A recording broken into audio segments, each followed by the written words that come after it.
Hey, folks, it's officially fall. And you know what that means? Our farmer friends at sunsetlakesabade.com are busy in their fields in northern Vermont. They're in full harvest mode right now, and they're literally out there cutting and hanging fresh hemp flower in their drying rooms. It's the way you gotta dry it and then cure it, and that's how you make their new crop ready for release later this year.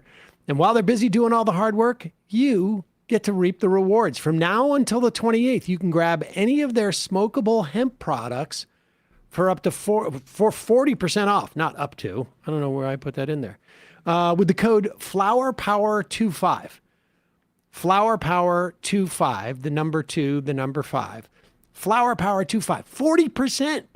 Doesn't matter whether you're trying to relax with the without the lift, as it were, or you want to cut back on tobacco, or maybe just stretch your other stash a little further. They've got the goods. All of their products are pesticide free. They use integrated pest management, third-party tested. They have great business practices, $20 minimum wage during the harvest, but mostly employee-owned.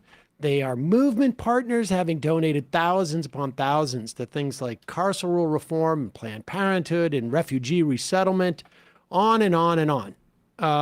Just a great company, great product, and now is the time to head over there and get some of their flour. Any of their smokables. Head over to sunsetlakesabade.com. Use the code FlowerPower25, FlowerPower25, to save 40% on all their sun-grown flower pre-rolls and even vapor cartridges. Sale ends September 28th at 11:59 p.m. Eastern. Oh, that's in 2 days. See their site for terms and conditions. We'll put a link. Don't forget FlowerPower25, and as always, left is best. We'll get you 20% off there, but right now get 40% off. And now, time for the show. The Majority Report with Sam Seder, where every day's Casual Friday. That means Monday is Casual Monday, Tuesday, Casual Tuesday, Wednesday, Casual Hump Day, Thursday, Casual Thurs, that's what we call it, and Friday, Casual Shabbat. The Majority Report with Sam Seder.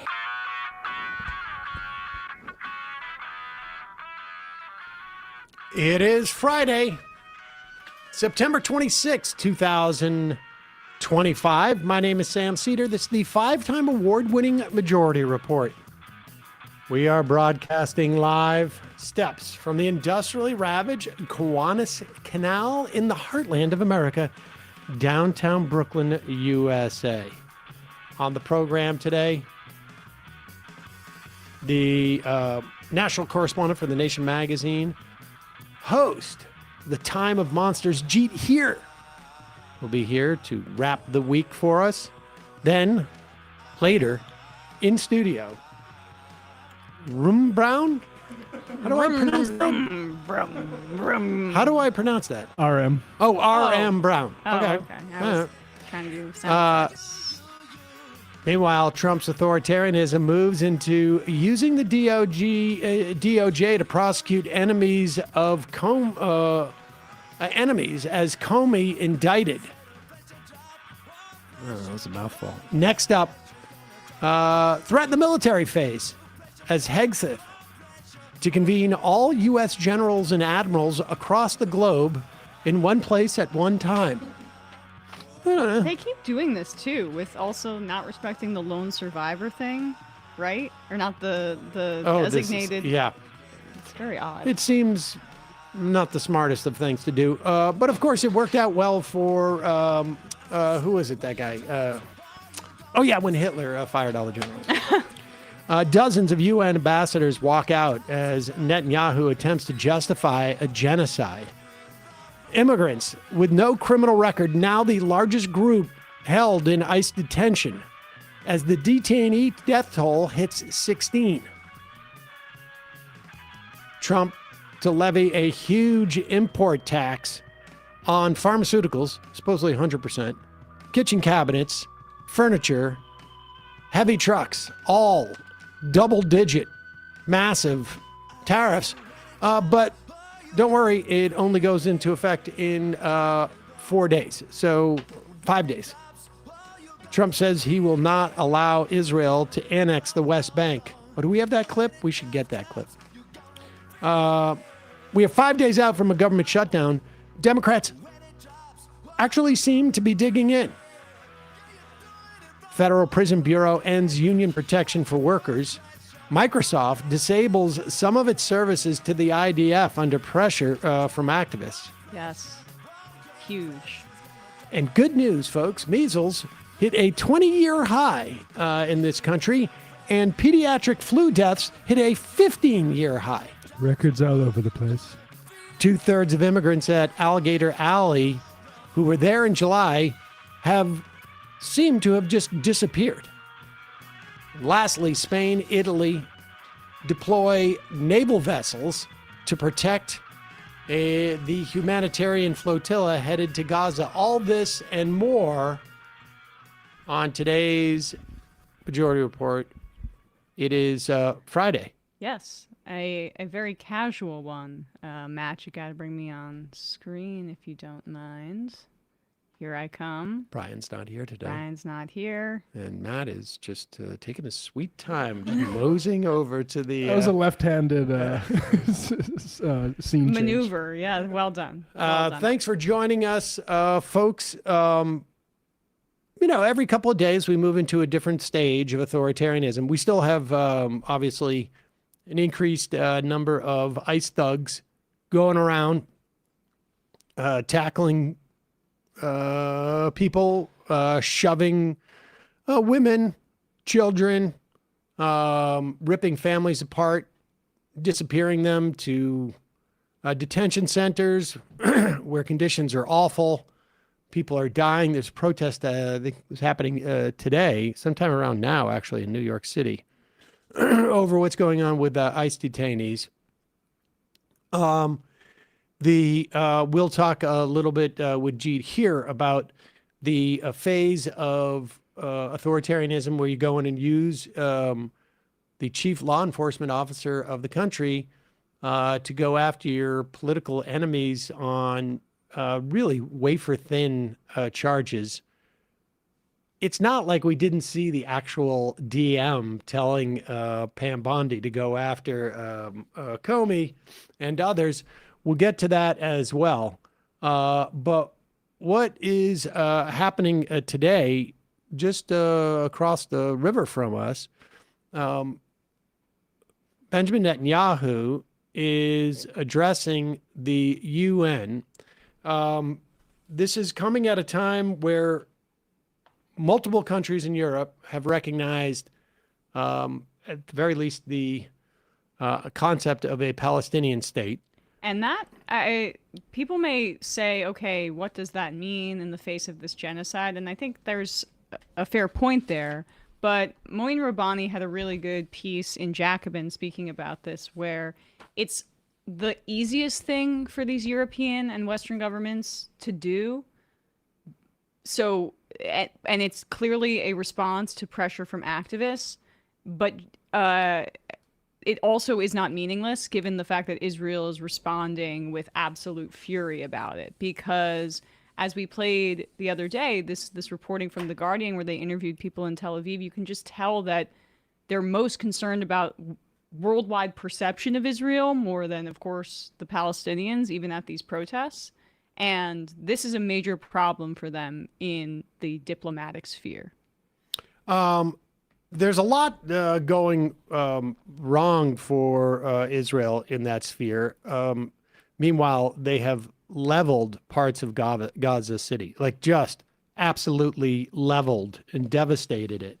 47% of respondents, according to a new Quinnipiac poll that was released yesterday, say that backing Israel is in the national interest of the United States, while 41% believe it is not, and 12% do not know the answer.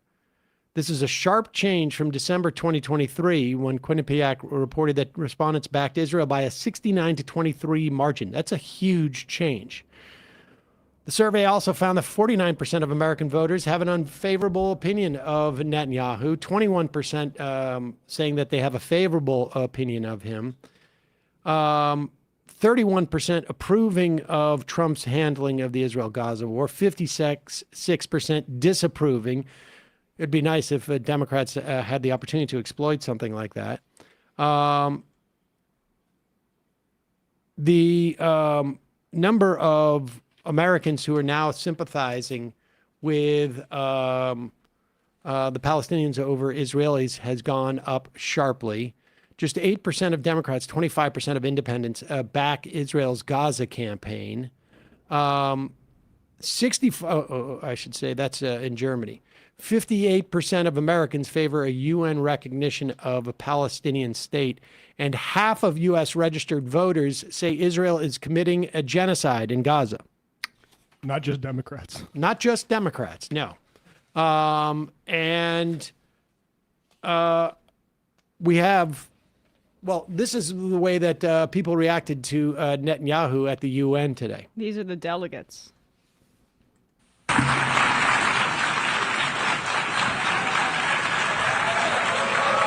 This is not applause for Netanyahu. This is podcast audience. Order in the hall. This is applause for people leaving, as you can see. Please, order in the hall.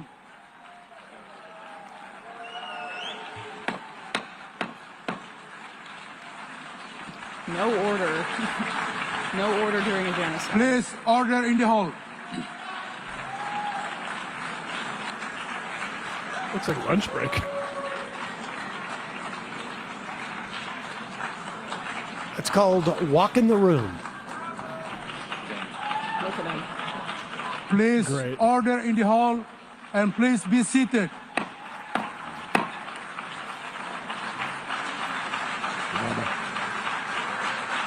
Looks like it's going to be an exclusive speech.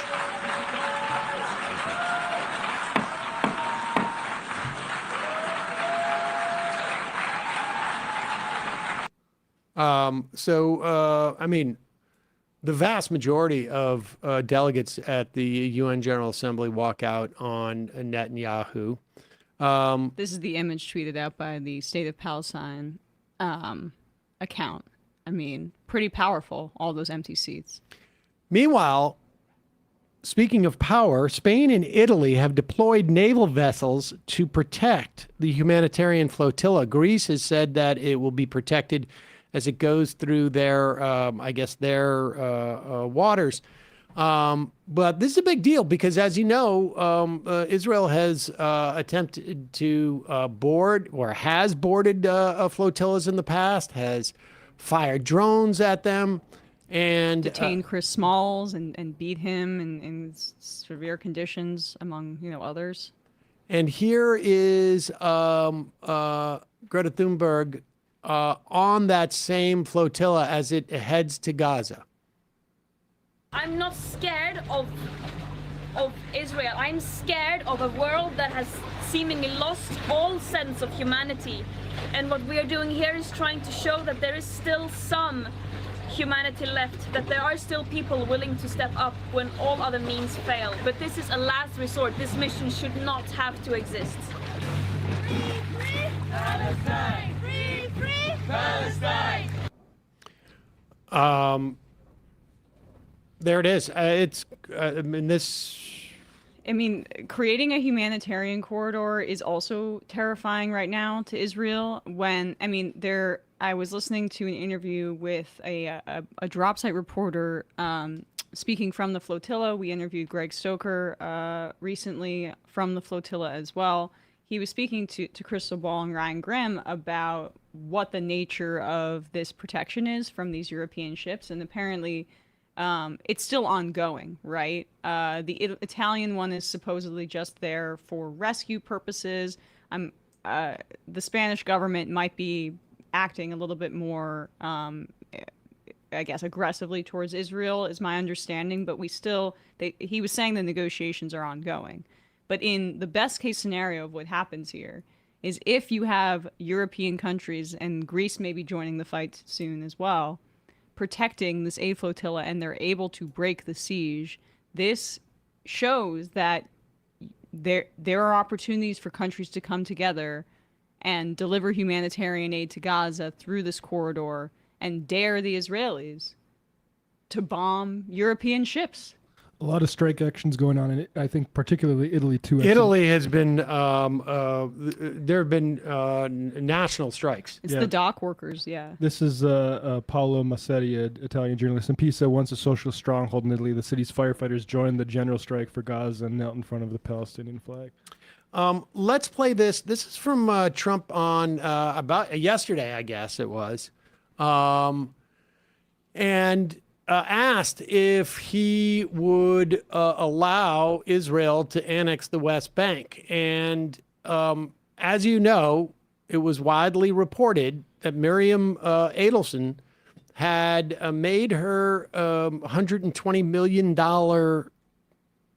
campaign donation to Trump contingent upon a promise that he would allow for full annexation of the West Bank, or for annexation of the West Bank, I should say. In the meantime, what I suspect may have happened is that Trump's friends in Saudi Arabia said that is a bridge too far, and you're going to screw up our deals with you. I think the idea that Trump has in some way found a conscience about this is absurd and laughable. He found a luxury plane from Qatar. What was the? Oh, okay. Now I get it. But here is Trump.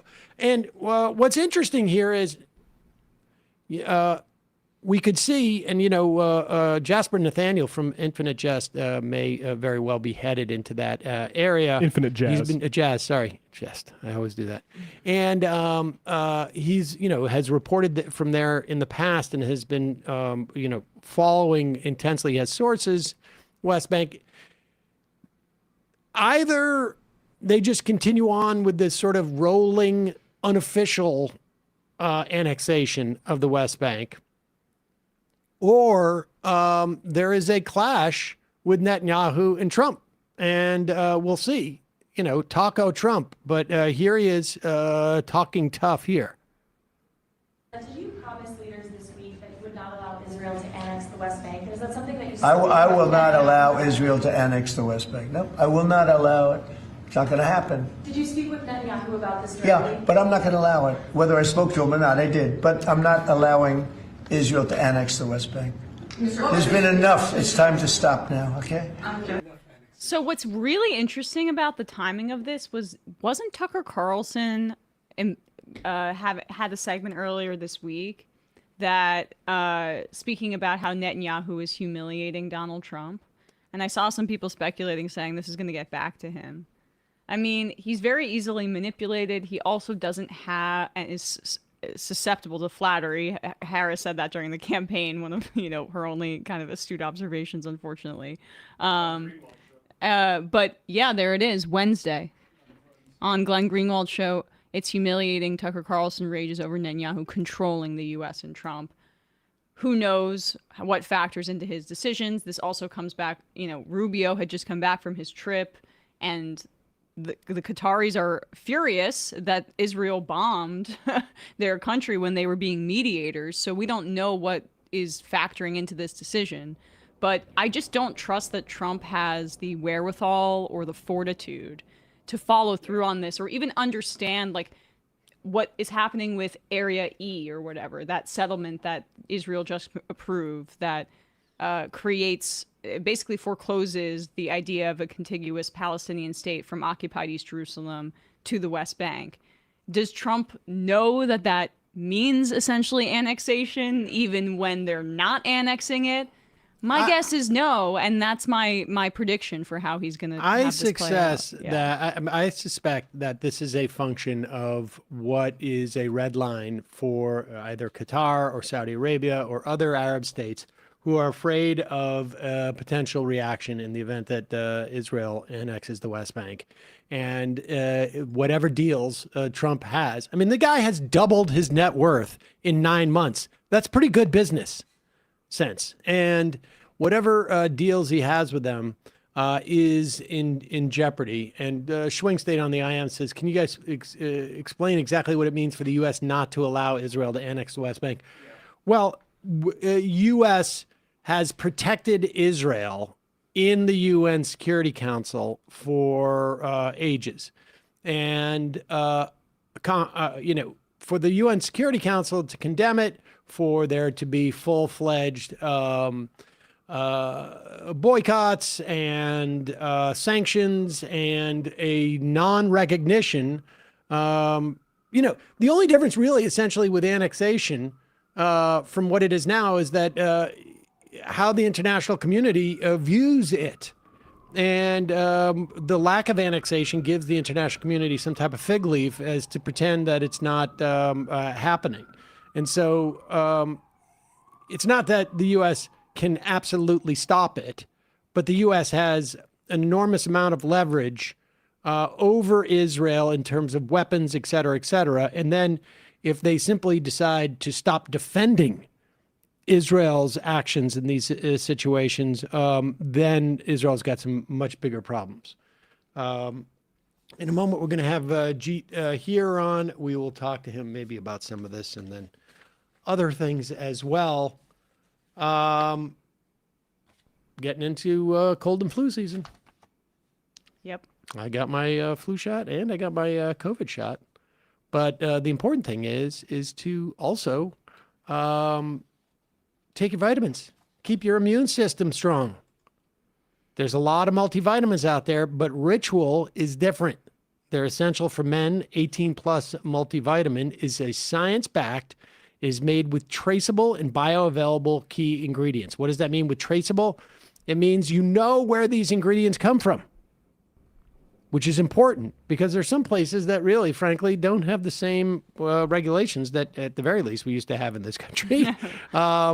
And bioavailable means that there's a good uptake. And the thing I love about these is that they are easy on the stomach.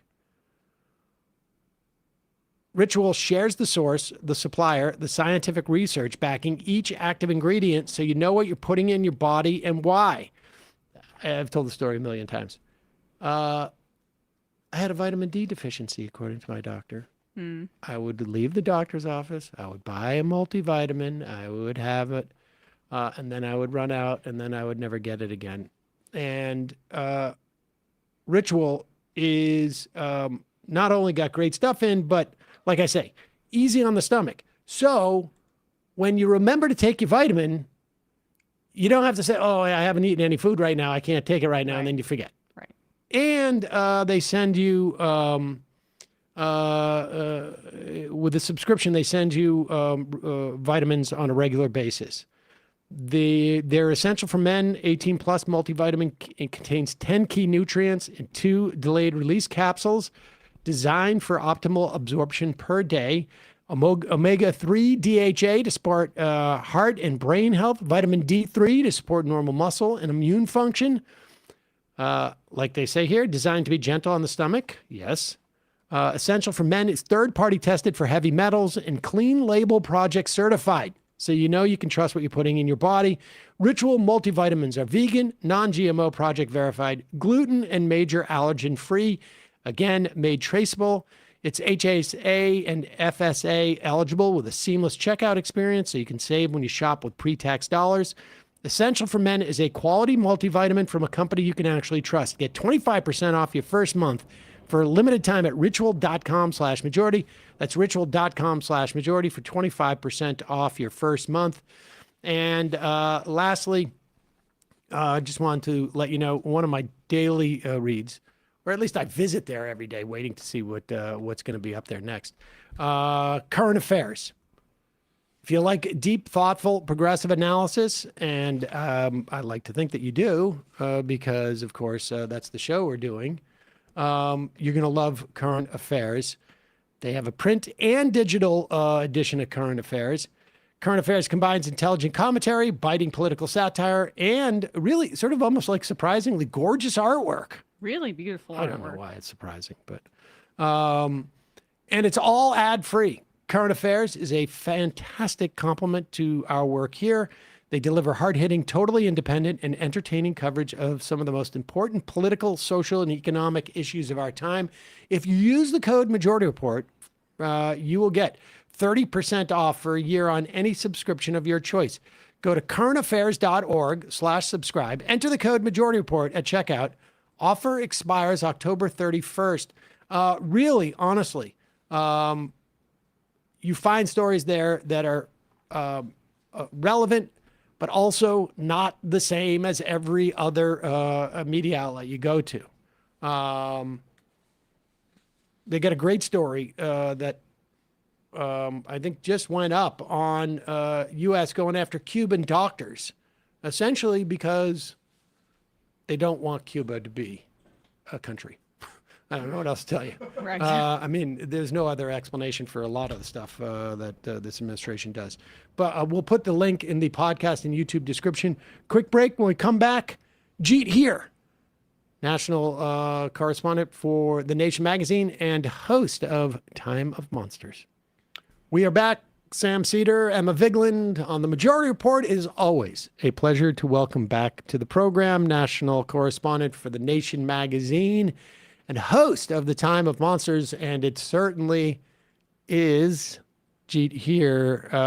Jeet, thanks so much for joining us. It is, it feels like every week we're moving into a different phase of really of authoritarianism, right? I mean, it does seem like things are starting to hit the fan. One is sometimes a bit reluctant to start using this language because you don't want to be, the boy that cried wolf. But, actually, there's more and more wolves. And there's even stuff that I don't think people are paying enough attention to, which are quite striking. I actually think that the, Charlie Kirk assassination and then this latest attack on the ICE facility, both actually very ambiguous events in many ways, but they're trying to use it for everything that it's worth. And there's stuff that people don't talk about, like the declaring Antifa as a domestic terrorist organization, which has real potential for being used as against the left more broadly. We talked about that yesterday a little with Ken Klippenstein, and I asked... The nihilistic NVE, right. Violent extremism. I was asking him about that because I saw some reporting saying, okay, this executive order where he makes this declaration doesn't have any teeth. He doesn't have the ability to change it via executive order. But Ken pushed back, and he said... I think that reporting is a bit misleading because it's really not a question of some official declaration.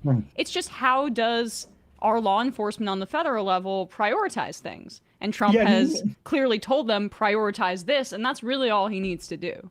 That's exactly right. I also had a conversation with Ken exactly along that line. I think more he really gets around that guy. The more broadly, the way to think about this, I think, is that this is the ultimate sort of blowback from Bush's war on terror.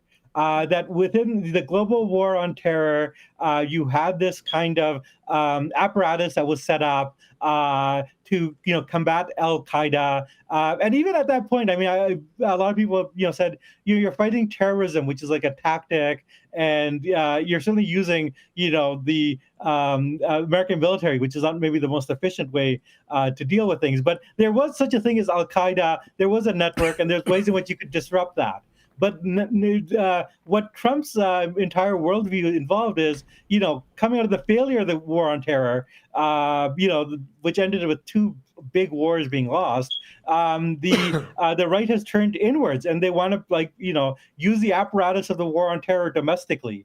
And people like Gorka, Sebastian Gorka, are come out of that, and they're going to use the sort of worldview and way of thinking and state apparatus that was used, in the Middle East, is going to be applied domestically. And I think that if you think about what that would mean, it's terrifying. It is the war, to use the old 60s slogan, bring the war home. Yep. Well, they are bringing the war home.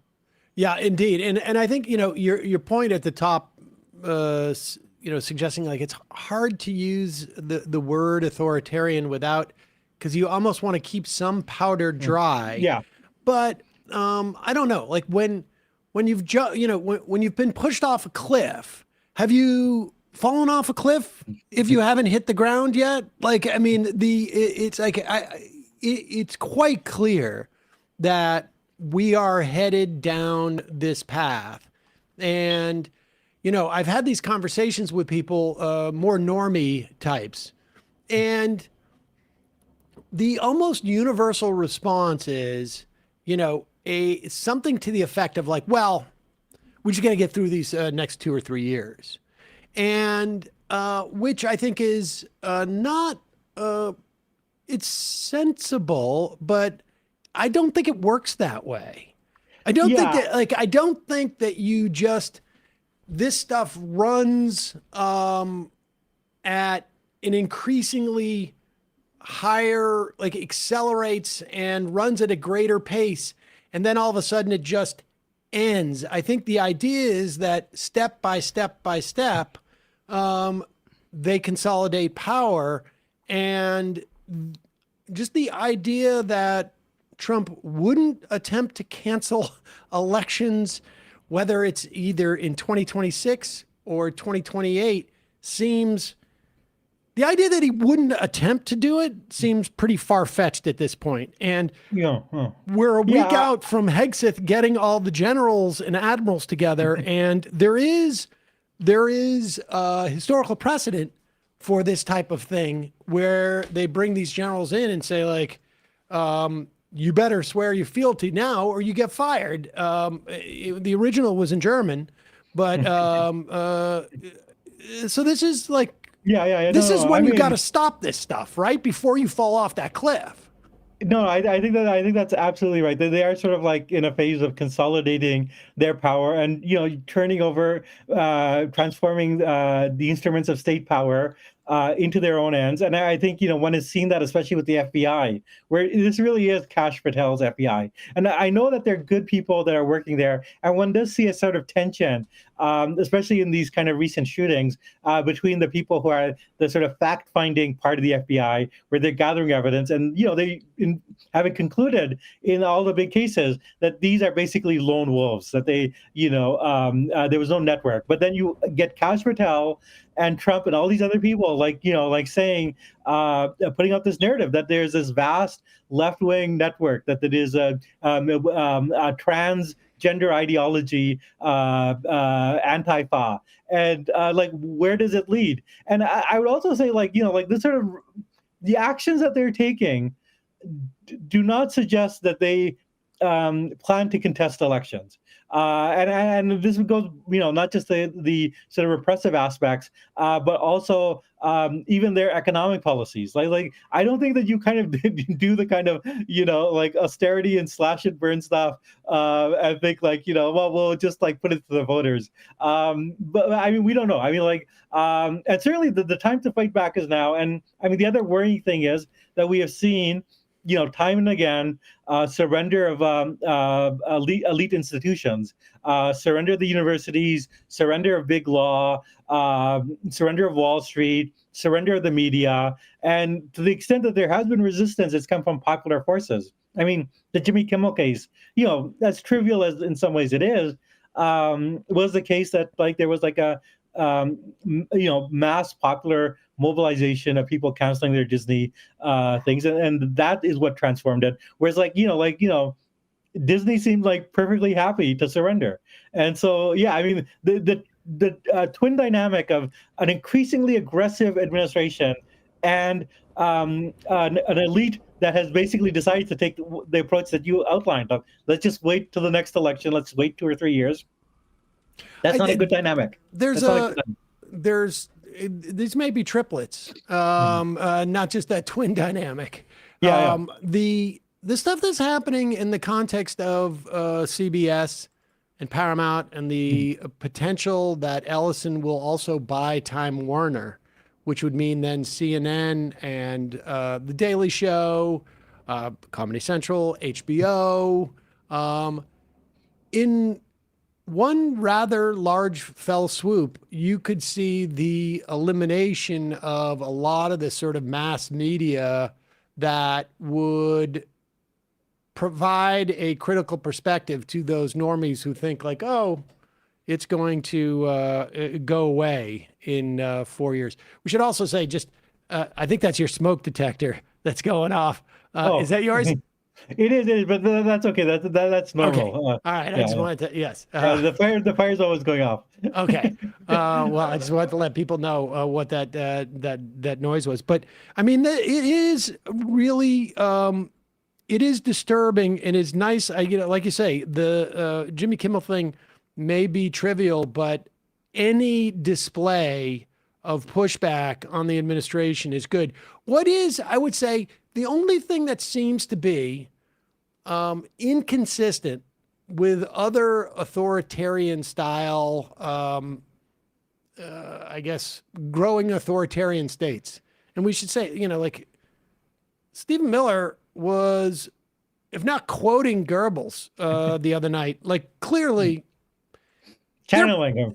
Well, I don't know that he's channeling. I'm like, they're studying this. Yeah. They're studying these things, and I don't know if how much you need a roadmap, but they're looking for roadmaps, and those roadmaps have not led in very good places. I mean, I would argue that the way that they are trying to incentivize ICE recruitment is very much borrowed also from the Nazis. Oh, and sure. Trying to create this like lucrative option for these wannabe fascists. But the one thing that they're not doing is providing those economic benefits that often comes hand in hand with an attempt to consolidate power.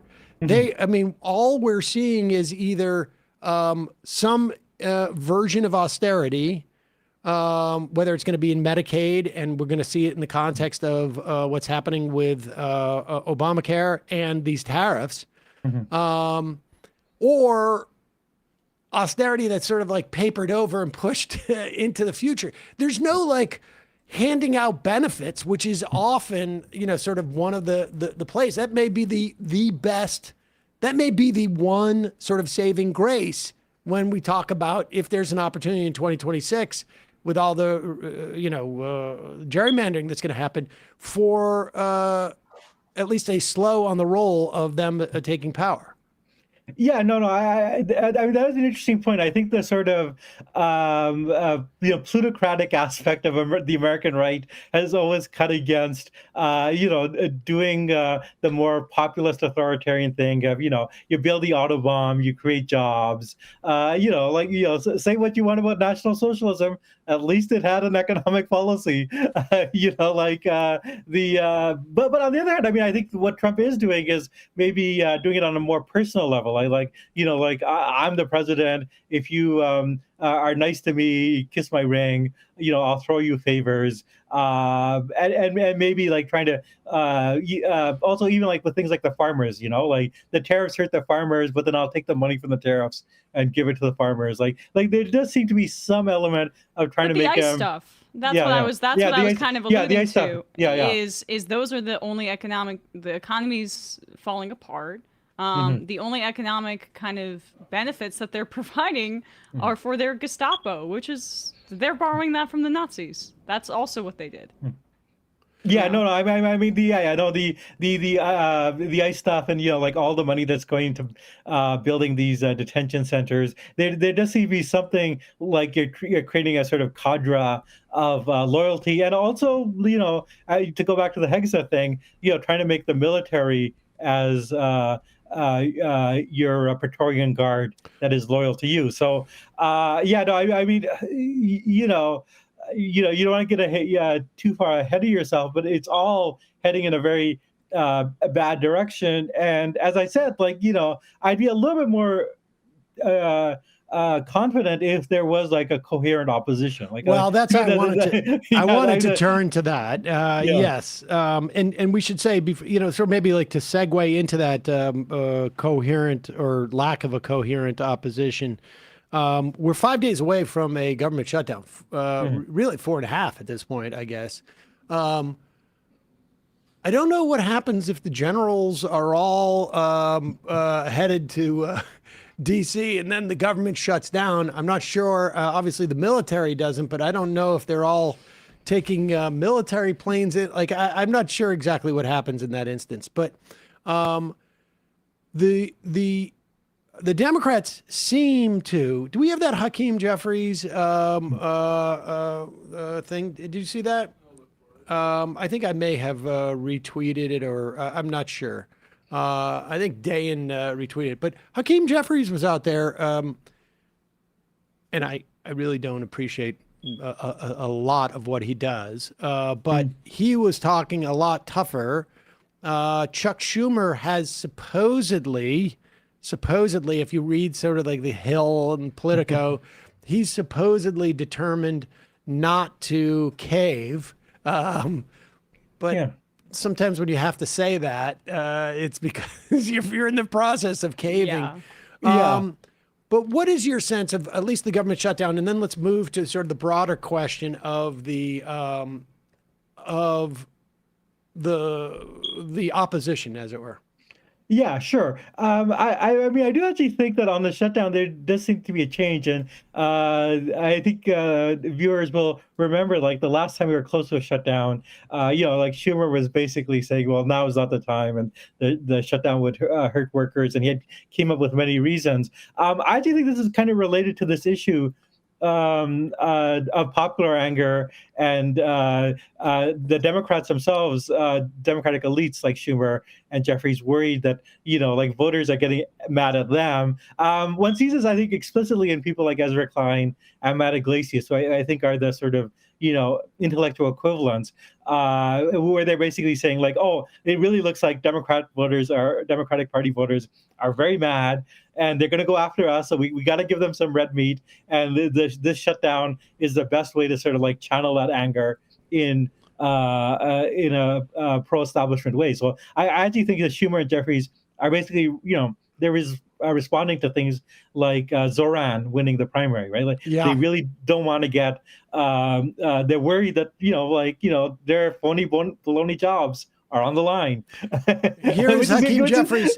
Here's Hakeem Jeffries, and just to prepare people so that you're not shocked, his response about the potential for a government shutdown is not to just defer to God to take care of it, which I know people probably going to, if you're familiar with Hakeem Jeffries, going to feel somewhat surprised by this. But here he is.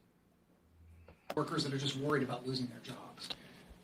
Donald Trump and the administration have been engaging in mass firings that we deem illegal throughout the year. We will continue to push back against any effort to undermine federal civil service protections that exist in the United States of America. As a negotiating tactic, our response to Russ' vote is simple: get lost. That's pretty good, but I would also point out that it's easier for Hakeem Jeffries to say that than Chuck Schumer. Like, Jeffries is trying to save his own ass.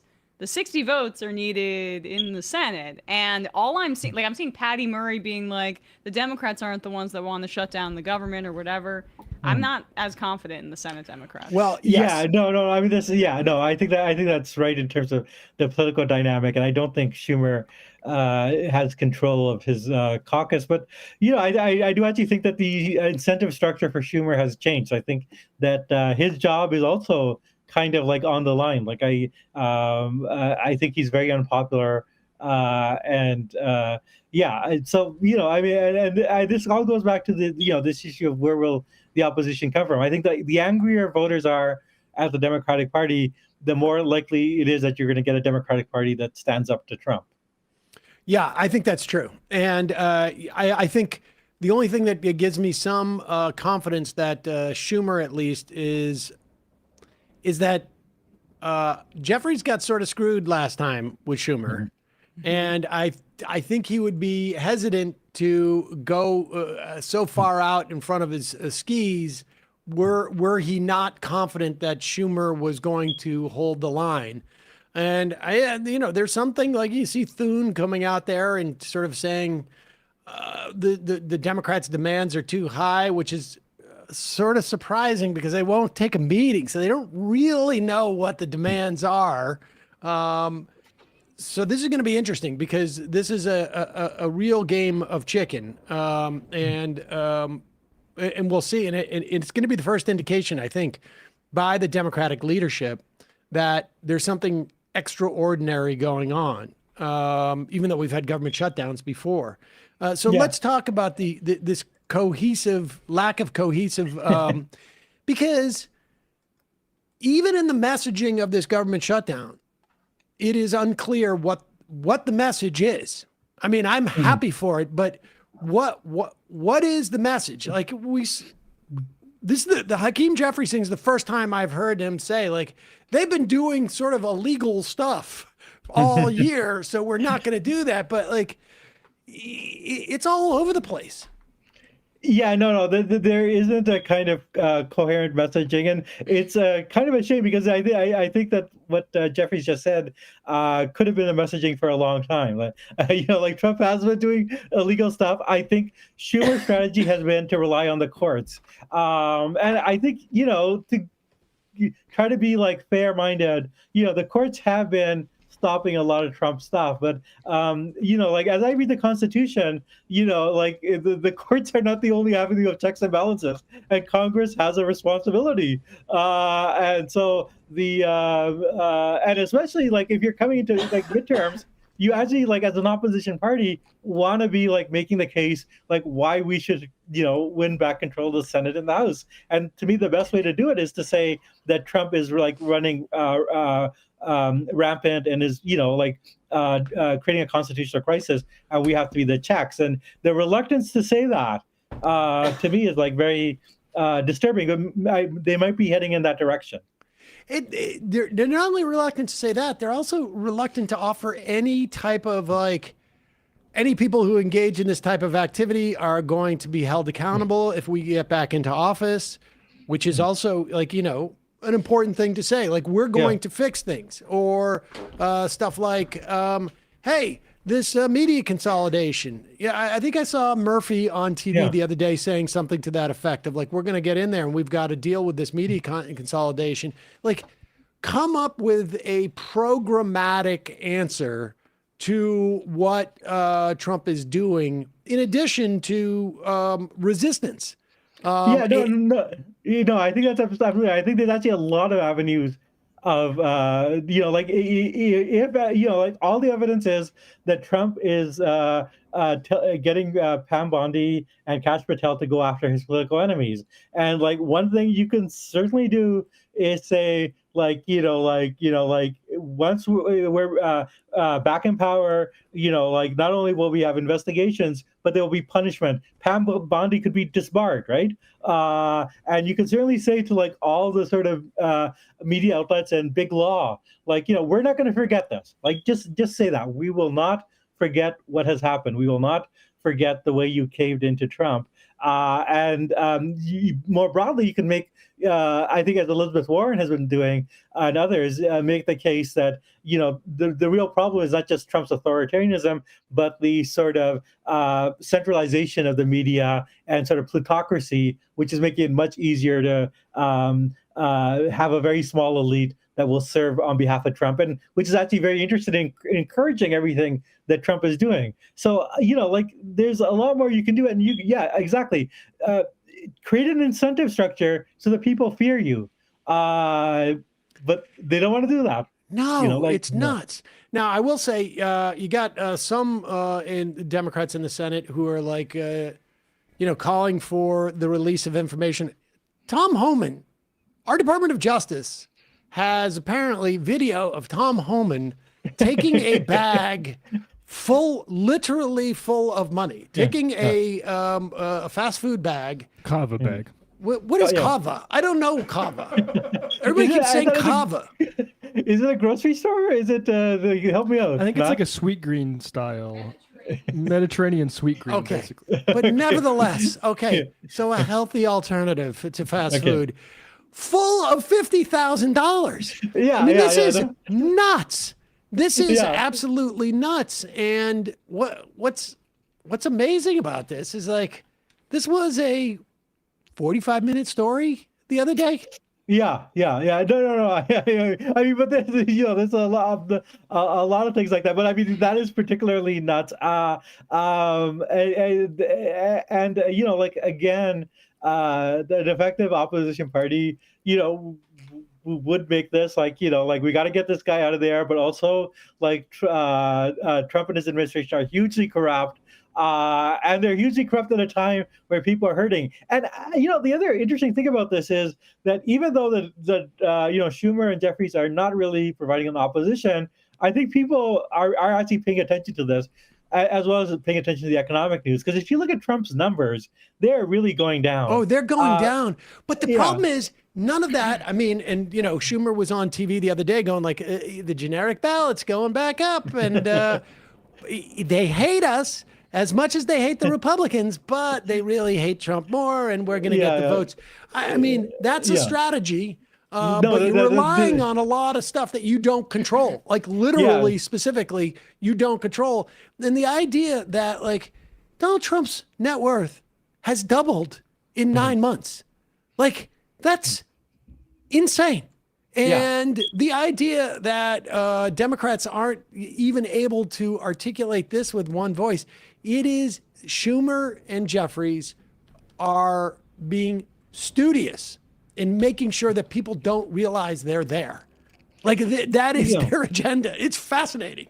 Well, I mean, like more broadly, what we've seen since the emergence of Trump in 2015 is the idea that the threat of Trump will be enough to get votes in line. We just have to make sure this guy's unpopular and that we'll be voted in his alternative. And we don't have to offer like any sort of like policy alternative or any way to like combat this because we're just the non-Trump and that we will run on ancien regime restoration. That is to say, we will take you back to the happy time before Trump when the system worked. And I think that the real pattern has been that Trump, was able to come in as the voice of like anti-system anger, and that the Democratic Party elite has consolidated itself as the pro-system party. And I think Schumer and Jeffries, despite taking a sort of stronger stance now, they are still trying to run as a pro-system party and as a party that basically believes that, aside from Trump, everything is going well. We get rid of Trump and everything will be restored. And, that's, we have seen that that isn't actually effective for keeping Trump out of power, but B, all the sort of corruption and all the sort of authoritarianism, like what happens to that? Like, how do you have even on its own terms, how do you like save the system if there's no punishment or there's no like roadmap for like dealing with the crimes that we've seen? And you cannot point out what is being done now, the severity of what is being done now, if you do not offer an ambitious plan to fix it, right? It's like don't worry, I'll deal with that little chip on the vase. But if the vase is broken into 1,000 pieces, you need to have a more aggressive plan. And if you don't have an aggressive plan, there's no way to know that this vase just broke. And so. All right, speaking of all this, is a good segue into your piece on Kamala Harris's book has come out. And in fact, I have it right here. For my sins, I have actually read it and have a review up in the Nation. But I wouldn't ever encourage anyone to read this entire book. But I actually do think the first 50 pages gives you enough. Can you photocopy them for me? I will get them to you. But I mean, I think actually in some ways this book is a vindication of a lot of the stuff that the show has been saying, and I've been saying on the show. Like as we said, like Kamala Harris needs to separate herself out from Joe Biden, and that Gaza is a huge drag, and not speaking out on Gaza is a huge problem. And I think Kamala Harris basically like admits to all this. She basically says like that Joe Biden was not able to show the same sort of empathy for Palestinians that he had for Ukrainians. And, like one can sort of think, like, well, why would that be? What does it say that you're empathetic for one group of people and not the other? But it's a very damning book about Joe Biden and the Biden circle. Like she has a few digs against Mike Donilon and Anita Dunn that are actually, I think, quite effective, and Jill Biden, to be honest. But it's also, if you and she's critical of herself, but only on messaging things. Like, I gave this interview where I wasn't articulate, but she has. If you actually like step back a little bit, it's actually very damning of her, because she basically ran as being sort of the continuity candidate, that I will, be the candidate that will continue Biden. And, what she said on The View was her kind of point of view, I can't think of anything I would have done different than Biden, except maybe I would have appointed a Republican. The thing that I took from your review, because I will tell you right now, I will not be reading that book. Yes. It is highly unlikely that I even read those first 50 pages. Yes. But the idea of like, I believe all the things that, the Biden people were bad. But if 107 days and the pressure of a campaign, you cannot figure out that this is a bad idea to not distance myself from him in this environment, I think you are not qualified to be president of the United States. You are not qualified to be president, to be the most important political leader of a political party. That's just the way it goes. Part of this stuff is a test. And if you cannot tell, and the thing is, they knew too. It's not like this Gaza stuff was a surprise. I saw a little segment where, part of the reason why she didn't pick Shapiro was she felt that he might be too controversial because of that. But we also know that campaigners, like canvassers and stuff like this, were told we're no longer registering what people say about Gaza in our files because they didn't want to know. And this is just incompetence. It's like whatever her politics are, there's incompetence here. There's incompetence, but I think there is a larger politics, and it really comes through in the book with this word that she keeps using, loyalty. I have to be loyal to Joe Biden. It's the job of the vice president to show loyalty, and it actually there's a further twist on this, which is that Biden himself was loyal to Benjamin Netanyahu, which is also a misplaced loyalty. And he was not loyal to Kamala Harris. So what's the point? Why is it one way? Yeah, exactly. But but that's what they want. I mean, this is a hierarchical party, a party that is averse to democracy within its own ranks, and which demands a one-way loyalty. Whether people read the book or not, I think that is the message that comes through. And there's actually, I will mention this, there's a kind of like startling scene which illustrates why she could not speak out against Biden, which is that so imagine it's the night of the debate, and Kamala Harris has been practicing for the debate. It's her debate with Joe Biden, with Donald Trump. Donald Trump, the big night, one of the, which she actually did quite well in, one of the big events where you can kind of reach people and change people's mind. And suddenly out of the blue, she gets a call from Biden, who she hadn't spoken with for a couple of weeks. And he says, hey kid, how's it going? And she says, I guess he wants to cheer me up. And then he says, my brother, you're going out to Philly because my brother's out in Philly, and he's speaking to some real power brokers in Philly. Now, by the way, that phrase "power brokers in Philly" is like, are we like Robert Moses here? Like are we in 1970s? So some of these power brokers are a little bit concerned that you might not respect me, and that you're not going to you might put some distance between you and me, and your campaign might do that, and just be aware of that, right? And so it's basically a veiled threat, not even a veiled threat. It's a threat, right? Like if you criticize me in any way, if you put any daylight between you and me, I have enough support within the party. I have my own people who can really mess you up in a swing state. So she was like, this is what Emma said, loyalty is a one-way street.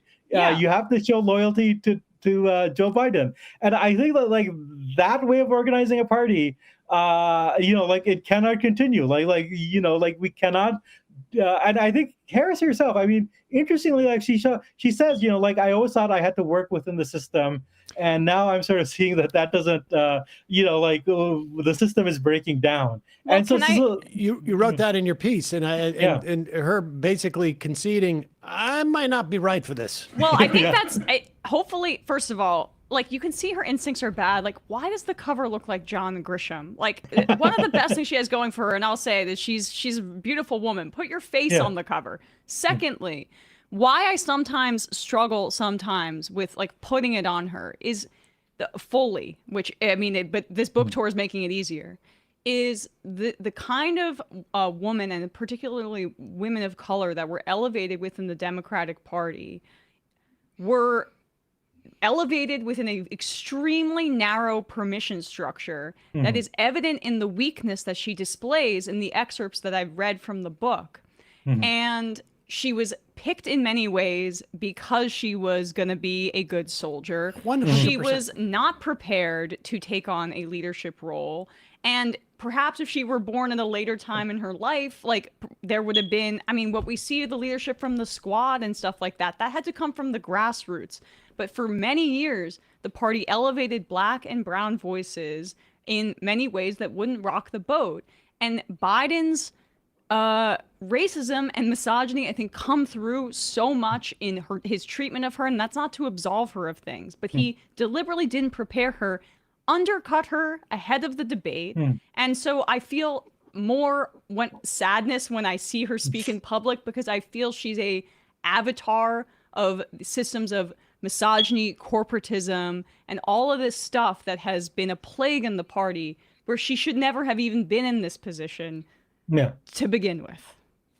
Yeah, no, I totally agree with that. I mean, there's an element of real tragedy in her situation, which I was hoping to convey in the review. I mean, like, she was very mistreated by I think she even like only underplays it a little bit. Like, there's almost like she's giving hints, but it's very clear that Biden did not want really to groom her to be his successor. Like, they really went out of their way to undermine her when she was vice president.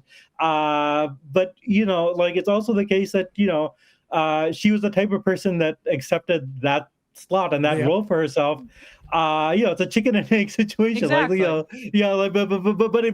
I mean, more systematically, it is a problem with the party that like that kind of a pro-system party that's very hierarchical, where loyalty is a one-way street, and where there's a real attempt to shut out any sort of party democracy. I mean, I think one thing is that she also needed Biden because they didn't want to have any mini primary. She needed that endorsement right away. And so, like, like the original sin was really like not having primaries and Biden not stepping down, or maybe the original sin was Biden running at all in 2020. But in any case, unless the Democrats are more of a real, genuinely Democratic party, where grassroots voices can rise up and are listened to rather than shunted aside, like, what sort of opposition they can provide to Trump, I don't know. Now, having said that, I mean, I think that the opposition to Trump is rising. I mean, I think there's a genuine popular opposition, and despite this, and some of it unfortunately might take very disturbing and violent forms. But I mean, that's what happens when you don't have like a legitimate Democratic opposition that does its job. Can I ask one question to the group here? Is how did the Democratic Party that has oriented itself more towards college-educated folks also at the same time become less aware of its history? Like, what are the main lessons of the Democratic Party of the last century? Don't think, I just don't think that FDR. people operate in that kind of... But so, like, okay, let me drill in then. When it was said, and I was saying, that Kamala Harris has the precedent of Hubert Humphrey distancing themselves from the current president and then benefiting from it, why do people say that's not relevant? I don't think it's relevant because I think there is a mentality based upon sort of, that I think you can align with a certain ideology that is what Jeet is talking about in terms of like how I move up. When we talk about seniority and we talk about loyalty and we talk about you protect the person who is your crane essentially within and it's less about the overall health of the enterprise and more about the success of the individuals within it. That is a corporate mentality that I think like is unquestioned within the context of, there's a lot of money to be made in that campaign. And the people who are making that money they're not going to provide advice and perspective that is contrary to their own either monetary self-enrichment or, sort of like just in terms of like a career self-enrichment in some way. I don't think they think about it that way. But I do think that because they come from that ideology, their worldview is not that's not relevant because crazy. Because why would she do that to Biden? And Biden and even how Biden selected her. I want to pick a black woman treating her as a cog in the machine. And this is also how many women of her age in corporate America have had to get ahead. So when Sam describes it as this corporate thing, that's what the party is. That's what the party engendered. And that's when it's it basically functions like a corporation and not as a grassroots political movement where hopefully we're seeing some shifts. To go back to like sort of like Matt's point and to expand on what you guys have been saying. I mean, I think there was a point at which the Democratic Party had social movements within it. It had the unions. It had people coming out of the civil rights movement, coming out of feminism. But if you're college educated, like college, one of the jobs of going to college is you learn how corporations work. And so I think as the sort of social movements have withered away or become less relevant, and as it has become that sort of, professional managerial party of people who are college educated and went to college to learn how corporate hierarchies work and how you rise within corporate hierarchies, then of course you're going to get, people who operate within this framework, and part of that corporate hierarchy is the sort of fake diversity that you get. I think the one hope for the party is there are still social movements out there, and if they can make inroads in the party, they can provide a sort of challenge or alternative to this corporate model. Jeet Heer, natural correspondent for The Nation magazine and host of Time of Monsters. Always a pleasure. And I also just want to say, folks should go and read your piece on William Buckley and its review of Buckley, The Life and Revolution That Changed America. I would actually, this might not be the place to say, but if you ever wanted to do a segment on that, because there's a lot to say about Buckley, and it has a lot of lessons for the contemporary moment. Because the people who say, why can't we have, intellectuals like Buckley anymore in this age of Trump? Well, I got news for you, man.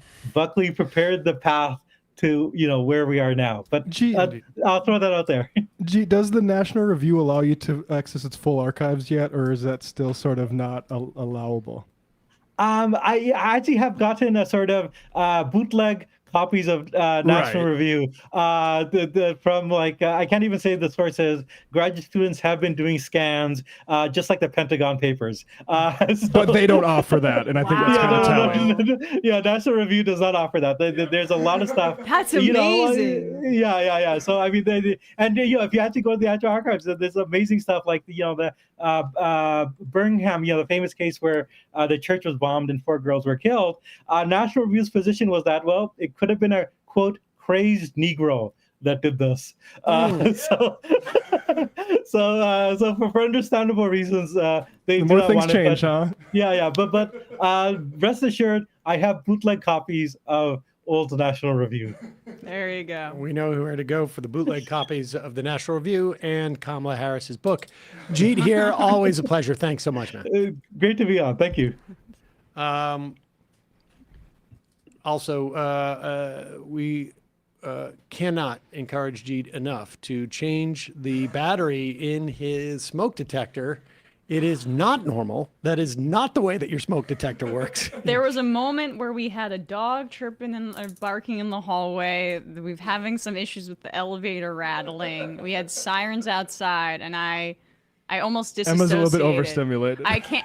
I do get very overstimulated, but it's also my fear is that everyone in the audience is never going to watch us again when that stuff happens. But hopefully you guys no, hung they can't on. get enough of it. Okay. These Because for sorts of me, issues. it would be too overstimulating. I'd be like, I'm out for the what day. we really needed, though, was like a flashing light. And every time his beep went off, the light would go on.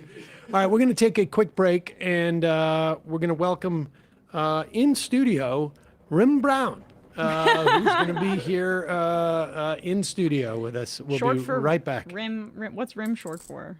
Nothing. Wow. All right, Wow. see you in a second. Just stop it. We are back. Sam Seder, Emma Vigeland on the Majority Report. It is a pleasure to welcome in studio R.M. Brown from the R.M. Brown Show. Is that what you call your show? Yep. Well, we will need. Do you know how microphones work? I got to get it right. Okay. That was my fault. That was my fault. Now he's on. Yeah, come on, Matt. I think R.M. is It's a Matt's little fault. bit, little bit loud. Am I loud? Can we bring me down a little? We're not used to having someone who can project on the show. How you A doing? genuine professional in studio. R.M. Brown, tell us about the channel that you have. I do a channel on YouTube. They let me on there. It's a pretty high bar to get on there. I went through all the process. So now I'm registered. I'm legally on there, and I go on there and I say stuff, and that's I think that's a really. And good... are you a partner? I'm a partner. Okay. I got it. I got in the partner program. Nice. That was a big deal. My mom called me the day that I got in. She's like, "You did it. This is what we've always wanted for you." This is what we always Does your mom want." work at YouTube? She works Was she at the one YouTube, who was the one who? Which is a conflict of interest. A little the bit. minute I got that partnership, people were like calling me out about it. I was like, it's not like, they called me Nepo baby. Have you heard that? Of course. Have you heard that? Of course I about have. that? What is that? That's when your mom works at YouTube and you get a partner, you get into the partner program, lickety split. And I've been fighting that ever since. My kids say that they're Nepo babies, and I'm like, you haven't done anything. They're what? self-described? Yeah. She's like, I'm a Nepo baby. And I'm like, what? You're just a student. Like what? Right. She's not in media. Like you haven't gotten a job Right. yet. You're not like you need to get a job You that know I what? help you That's with. the kids have done something, because I don't want to reveal too much, but I was wandering around the studio and there's a lot of kid art around here. And I love the kid art. Over the years, I Yeah. have accumulated a lot of art from my kids. I mean, it's basically worthless if you were to sell it, but yeah. I don't know. I mean, it is, but nobody sells their kids' art. You know what I love about it? I was we'll looking see. at, this has to be a younger one. There's one on the wall over there. And I love younger kid art because it's kind of scary. It's a little bit like when they draw faces. Well, it's a horror movie. Horror movie standby. Every horror movie has kids drawing Yes, sort of the yes. monster in the Right. first third of the movie. Yeah. There's something ominous and terrifying about kid art. My kids are all like older than what this art would suggest by many years at this point.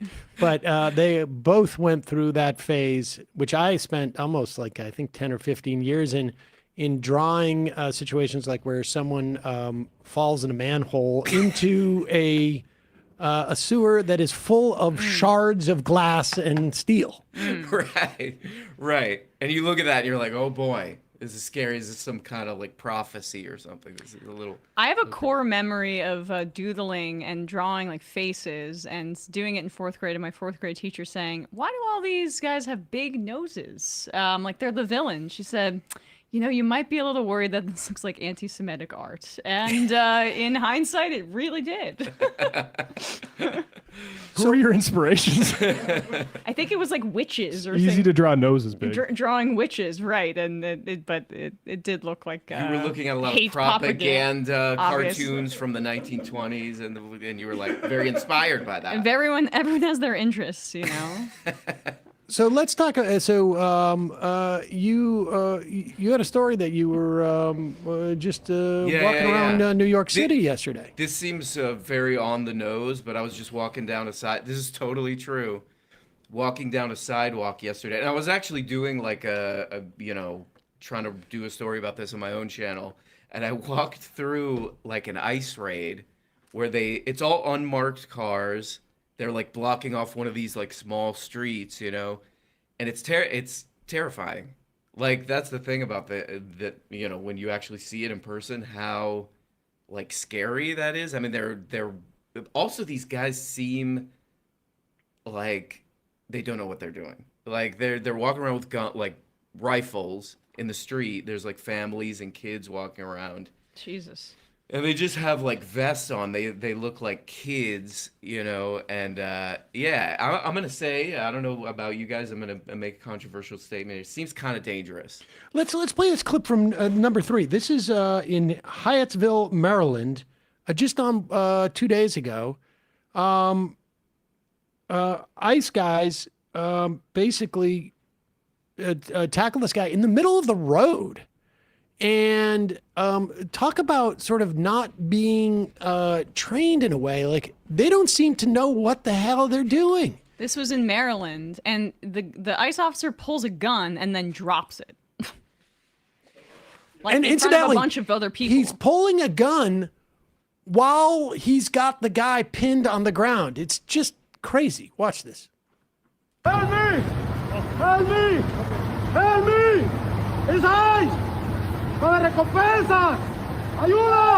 it for a second, just to tell people that is the guy that they have tackled on the ground. He's yelling, "Help me!" or "Ayuda," over and over again. The ICE guy has had the gun drawn while he's lying on top of the guy, and then just put it back into his holster. I mean, it's go ahead. Not even his holster, in his belt. In his belt. Help me! Help me! Help me! Ayuda! Help me! Help me! Ayúdame! Ayúdame! Help me! Help me! Ayuda! Ayuda! Ayuda! Help me! Help me! Ayuda! Hey, look at the Ayuda! Right there! Pause it for 1 second.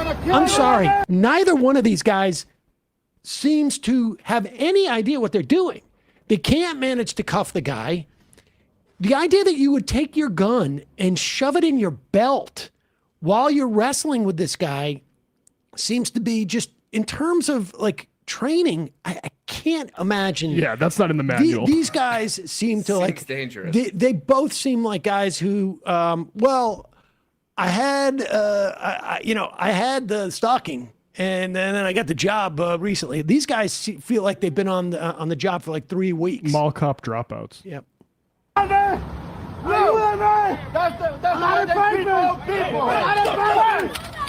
There's his gun. Falls out. There's a dive for his gun. And then he his points glasses it. are half Pause it. That he is pointing it at the crowd of protesters. So Or not even protesters, just like bystanders. Okay, yeah, right. Bystanders who are trying to Who are videotaping, bearing witness, whatever. This guy's screaming, "Help me, help me."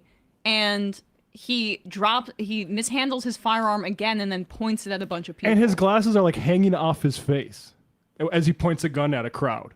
And you can hear people start yelling at him, like, "Put your gun down." He starts to he clearly realizes, like, I should not have my gun drawn, pointing at the bystanders or anybody, but I'm too embarrassed to show that I'm actually listening to these. I mean, this is just such a like. I mean, he's prone. He's Jesus.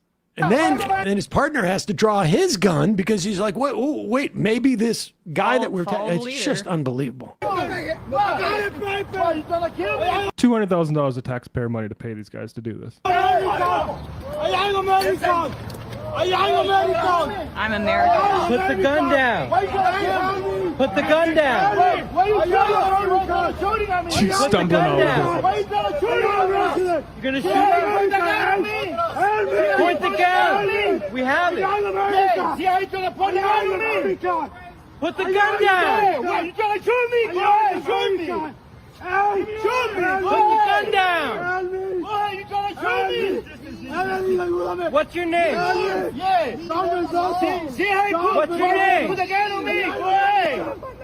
I ain't fucking scared. What's your name? Yeah, he's trying to shoot me. Get out of here. You're not wanted here. Yeah, he's trying to shoot me. Go ahead. We got you on camera pointing the gun. Look, he got the gun. Tough guy. Yep. He got the gun. I mean, it's just unbelievable that these guys are just like wandering around our cities now, doing this stuff. There was a class action lawsuit in D.C. about these, warrantless immigration arrests that was filed, I believe, yesterday. And there's this one excerpt that is just insane because they're rounding up people who are American citizens too. Not that should matter, of course, but for a plainclothes on August 21st, an unidentified federal agents arrested one of the plaintiffs without a warrant while he was getting in his truck to work. They did not ask him for his name or identification or his immigration status. He said he had papers, but they grabbed his arms and legs and called him illegal repeatedly. He responded that he has papers, in other words, immigration status. They replied, "No, you don't. You are illegal." After the agent put Mr. Escobar Molina into a vehicle, he told them again he had papers, and the driver of the car yelled at him, "Shut up, bitch. You're illegal." A couple of people are noticing that apparently the ICE guy dropped this clip at his ammo, ejected it by accident. Look at this guy. This is a guy. Same basic scene. This one is in Iowa City, in a market. And again, it's just like these dudes. It's absolutely no ID, and good for people to just yell at these people and tell them that they're pieces of garbage.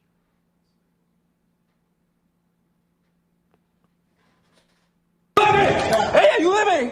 I can videotape. I'm a combat vet. No, I'm a combat vet. Are you a... Then where's this cop? Are you a cop? Hey, are you living? Are you ICE or a cop?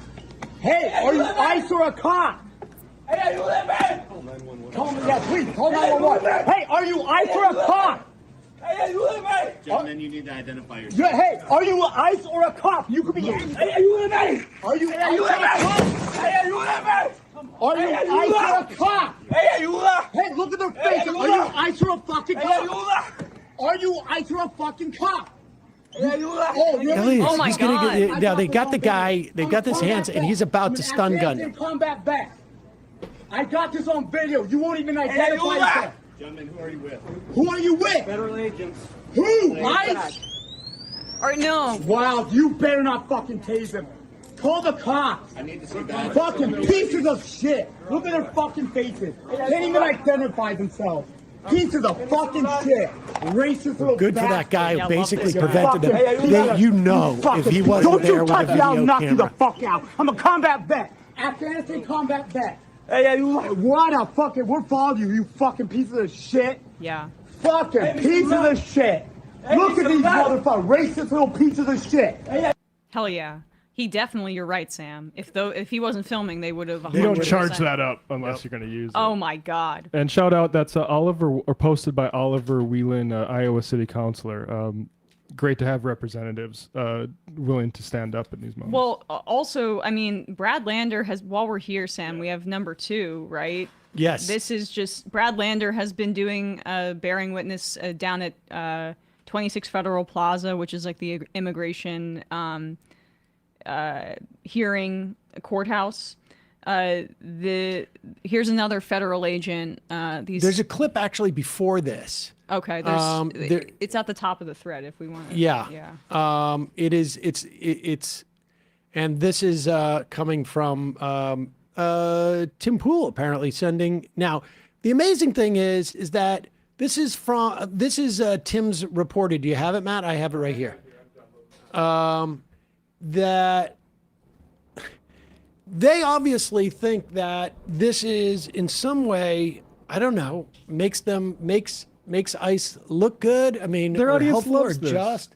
Tim can't say whether or not he supports Mahmoud Khalil being deported or not. His audience loves this stuff. Yeah.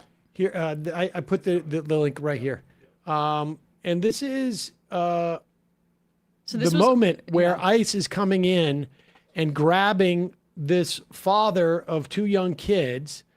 You can see them like shoving the kids aside, shoving the wife aside, and God knows what they're doing when they pull them into the stairs, because they put up they put up paper in to hide the window there.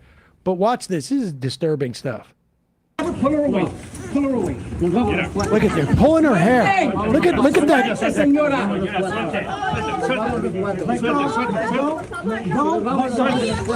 la niña. They're clinging on Suelta la niña. Suelta la niña.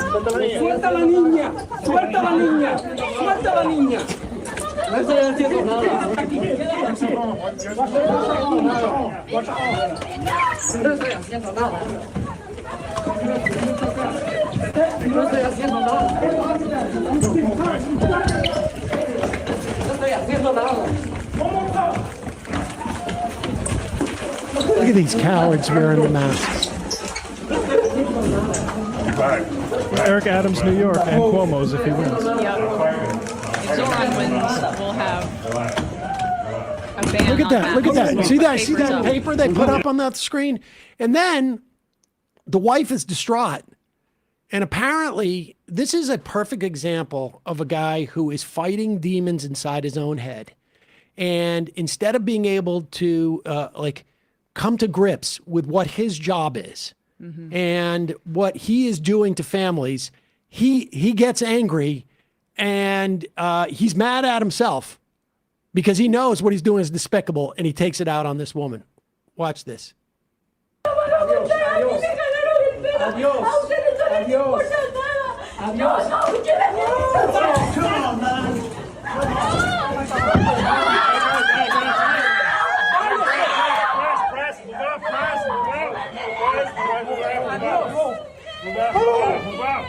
Those are the kids. Their daughter and son. Saying adios before he does that.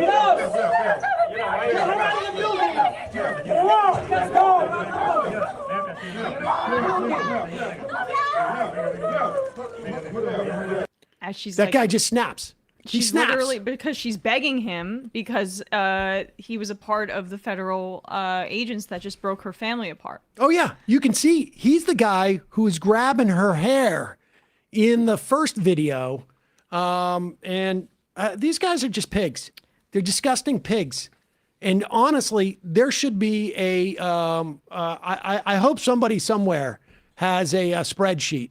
Because all these people should be brought up on charges if there's ever a moment where there's any type of justice in this country. Track them like Nazis, fleeing rat lines. Exactly.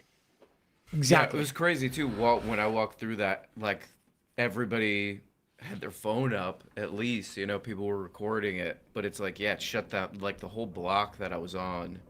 It just like shuts everything down. You know, like everybody, you can't, you know, when there's guys walking around with guns, you can't do anything. Right. You know, so. And when, you know, Zoran hopefully wins in November, he needs to make sure and look out for any collaborators within like New York police forces that are going to try to go around the state here, because there are a lot of fascists who enjoy this kind of thing, and they have to be dealt with accordingly, because this is going to be a legitimate states' rights issue in standing up to the Gestapo, who are about to have their budget tripled.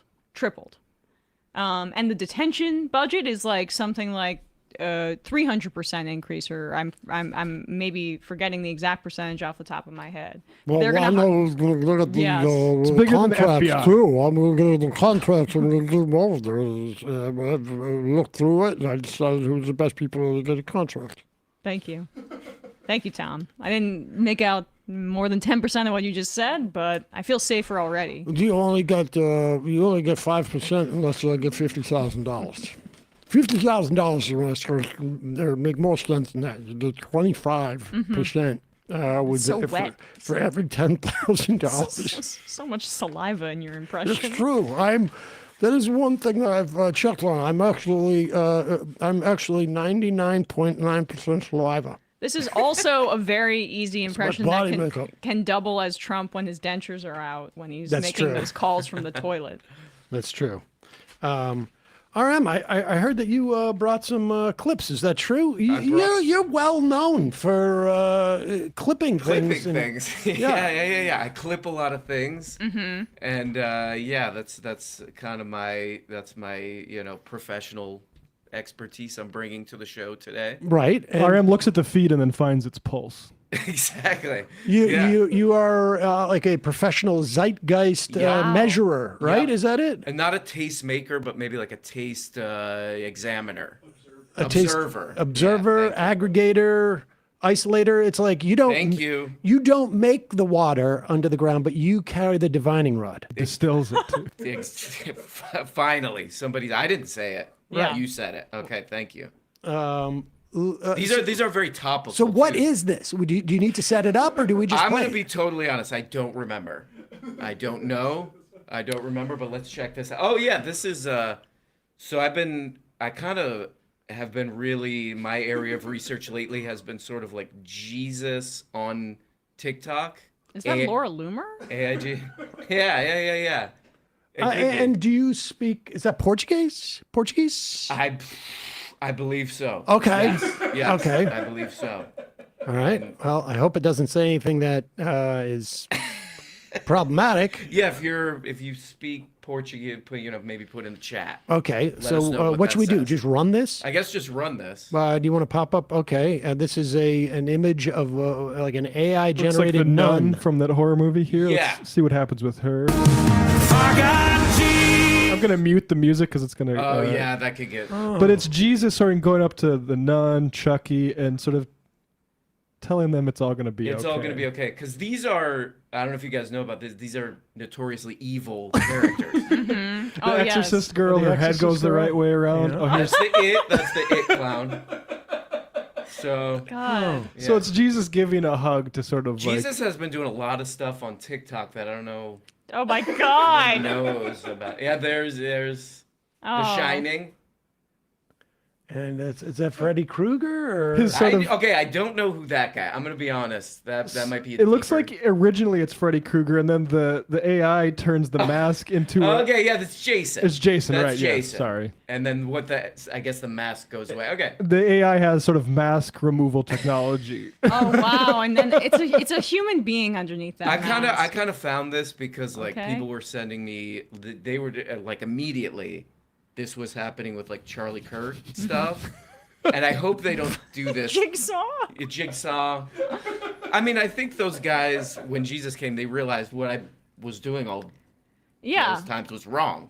Right. Like Jigsaw, what did Jigsaw? Well, it shows that everyone can be sort of redeemed. Right. So, exactly. And sometimes and if Jigsaw did some bad stuff. right, and if you're not actually mass murdering people, you're kind of in a better stance with Jesus than the other people in the video. Exactly. And sometimes all you need is a hug. Yeah. Exactly. Right? Yeah. Did anybody try to hug any of those guys? Yeah. At any point? And I watched a lot of the Friday the 13th movies. I don't remember a lot of hugs, And maybe we could have. Did anybody ever try and hug any of those, like Chucky or any of that? No. Maybe that's what Netanyahu needs. Chucky, in Chucky's defense, he did have a knife a lot of the time, so it's hard to go in for a hug. You gotta avoid. Behind. You go behind. Yeah. I would also just point out, Emma mentioned Netanyahu. All of those people have a lower body count than Netanyahu alone. So Yes. Totally. That's true. Totally. But it is a little concerning to me how much I've started like joke sending my friends AI slop on Instagram, and now it's actually populating my feed. And yeah, that's not gonna want to do that. there are people like I'm not gonna name names, but there are people that I know that are on the boomer side of things that have sent me, not you, that have sent me things like that. I'm like, how do you not know that this, like, it's actually kind of impacting their brains? Has Sam sent you, Emma, This is serious. I can't believe they Tim got Walz footage is live from doing heaven. this. Yeah. I can't believe Tim Walz is dancing down this escalator like this. Why would he do I was that? shocked by that. I was shocked. When I was on Rogan the last time, we did an hour on that. Oh, Saying how exactly. sick that was. Right. Do you have any other clips, or should we go to this clip? I think I gotta. Oh, let's go to this one because the other one I sent is. This is sort of related to the even ICE less stuff. meaningful. This is related to the ICE stuff, Sam, about why they wear masks. Okay, yeah, this is Dave Rubin explaining the need for masks for ICE thugs. He's still around, huh? Dave Rubin is still around. Wow. He's Good a for bit of an him. emeritus. In a way, good for him. He's I a bit of guess. an emeritus YouTuber. He only does like sort of the intro and outro segments, and then just pastes somebody And then else's he content. in the Then he middle of just it. tacks on Chucky getting hugged by Jesus, or Ben Shapiro, on Bill Maher. He's got twins. I do have some sympathies. The twins. He's got a. Can we wrap this up in 15 minutes? Is what he's saying, and then he does it. But here he's done some deep thinking about the implications of having federal sort of quasi. They're not really police, right? Because they're really federal bounty hunters, essentially, and sort of a militia. Because they're not, and here he is explaining why they need to wear masks. But the other part of all of this is the mask part, because the ICE officers, the way the Democrats are framing it is there are these masked guys who look like Cobra soldiers out there, and they're taking orders from Cobra Commander and Destro and Dr. Mindbender and Firefly.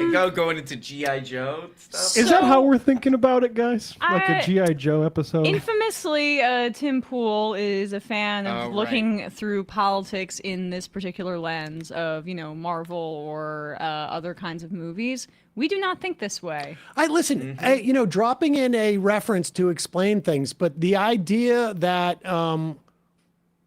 I don't even know who those guys are, but the idea that we think like the Joker or the Penguin is sending out. No, actually, the biggest problem is that it's not the Joker and not the Penguin sending out these masked thugs. It's our government. That's the biggest problem about it. Yeah, I don't look at Japanese internment thinking it was like the masked, or I don't know, whoever. Right. the If evil it guy was some type of evil Dr. Desaro or whatever it is, then we'd be like, oh, okay, we need to have the police force deal with the evil Dr. Desaro who's sending out these masked thugs. But no, the problem is it is our government that is sending out these masked thugs. That's exactly the opposite of what he thinks it is. But go ahead. But the other part of all of this is the mask part, because the ICE officers, the way the Democrats are framing it is there are these masked guys who look like Cobra soldiers out there, and they're taking orders from Cobra Commander and Destro and Dr. Mindbender and Firefly, and I can probably think of a couple others. I'll work on it when we play the clip. And they're taking orders from them, and they're just running around, and they're masked because they're evil people. No, they are wearing masks because you lunatics keep going on television telling everyone that they're evil, and they are concerned about their family. I don't know if you ever heard of Spider-Man or any other superhero, but why did superheroes, when I was flying back from Charlie's funeral, I actually watched Avengers Endgame because I was like, I'd have to be able to not think for a little bit. Hold on, can we just pretty good. take Those a last two- moment and just acknowledge how insane that segue, that one sort of tangent. Incidentally, I went to Charlie's funeral, and we seem to have exhausted our entire ability on our YouTube channel to play Monetize clips of that. that and monetize it. So let me see if I can do it a secondarily way. Ooh, a nice little Bring up bonus. and just and I'm flying back, and of course I watched a bunch of movies, and I saw the Avengers, and that was anyways, what was I saying? Spider-Man? God. Or any other superhero, but why did superheroes, when I was flying back from from Charlie's funeral, I actually watched Avengers Endgame because I was like, I'd have to be able to not think for a little bit. And Endgame's pretty good. Those last two, Infinity War and Endgame, are pretty good.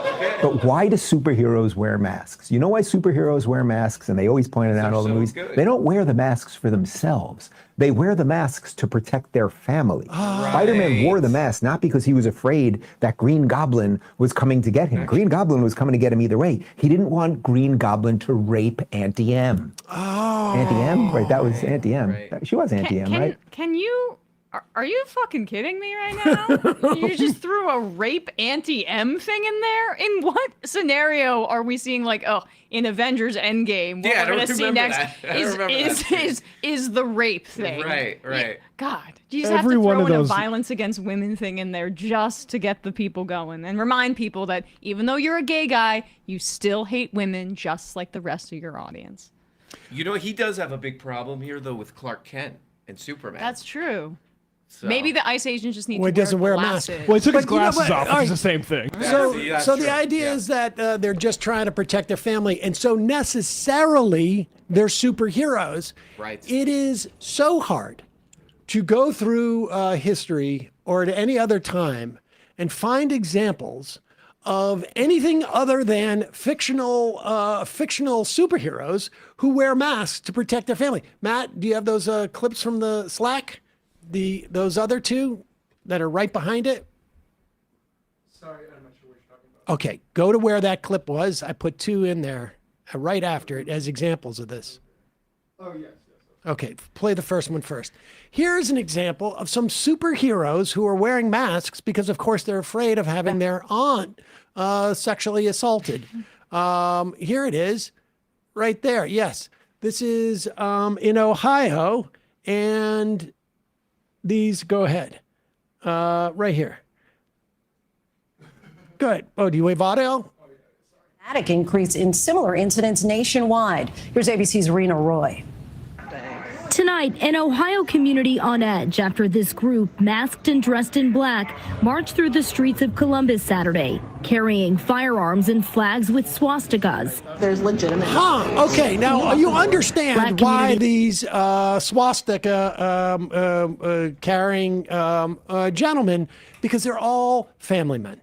And they're very afraid about their family. And, of course, they're superheroes. I think also they're so proud of what they're doing that they want to be a little humble. Yeah. You know, like, right. It's not about me. It's sort of it's not about me kind of thing. Not me, us. Not me, yeah, exactly. Now, listen, of course, many of these movies, The Avengers and Spider-Man, this all takes place contemporaneously or well into the future. But you know, we have a rich past of heroes in this country wearing masks as well. These guys are not fictional characters. They're actually real. Let's play this. Oh, see that? He is, he's masked. He is directing traffic. Oh, and there's the family. There's a little kid with a mask. They're all there. Oh, there's some handbags. They don't want to be sexually assaulted. And so that is why all of them there are masked. Just another example of heroes wearing masks. How he's not really, I would say, Dave, probably a pretty good big superhero fan, because there's a lot of villains that wear masks. Like, just looking at Dr. Doom, famous mask. They're also worried about their family being raped. But would have been forgiven by Jesus. Scarecrow was really worried about the women in his life being raped. And one wonders why other police officers or why aren't firemen wearing masks? Right. I mean, yes, they do it inside the fiery buildings, but they take them off when they come outside, where people could find out who they are and their family. Or is it perhaps that what they're doing is so reprehensible that they are in fact not superheroes, they are in fact villains? And so they wear masks because they want to shield themselves from any type of accountability for the way that they're working.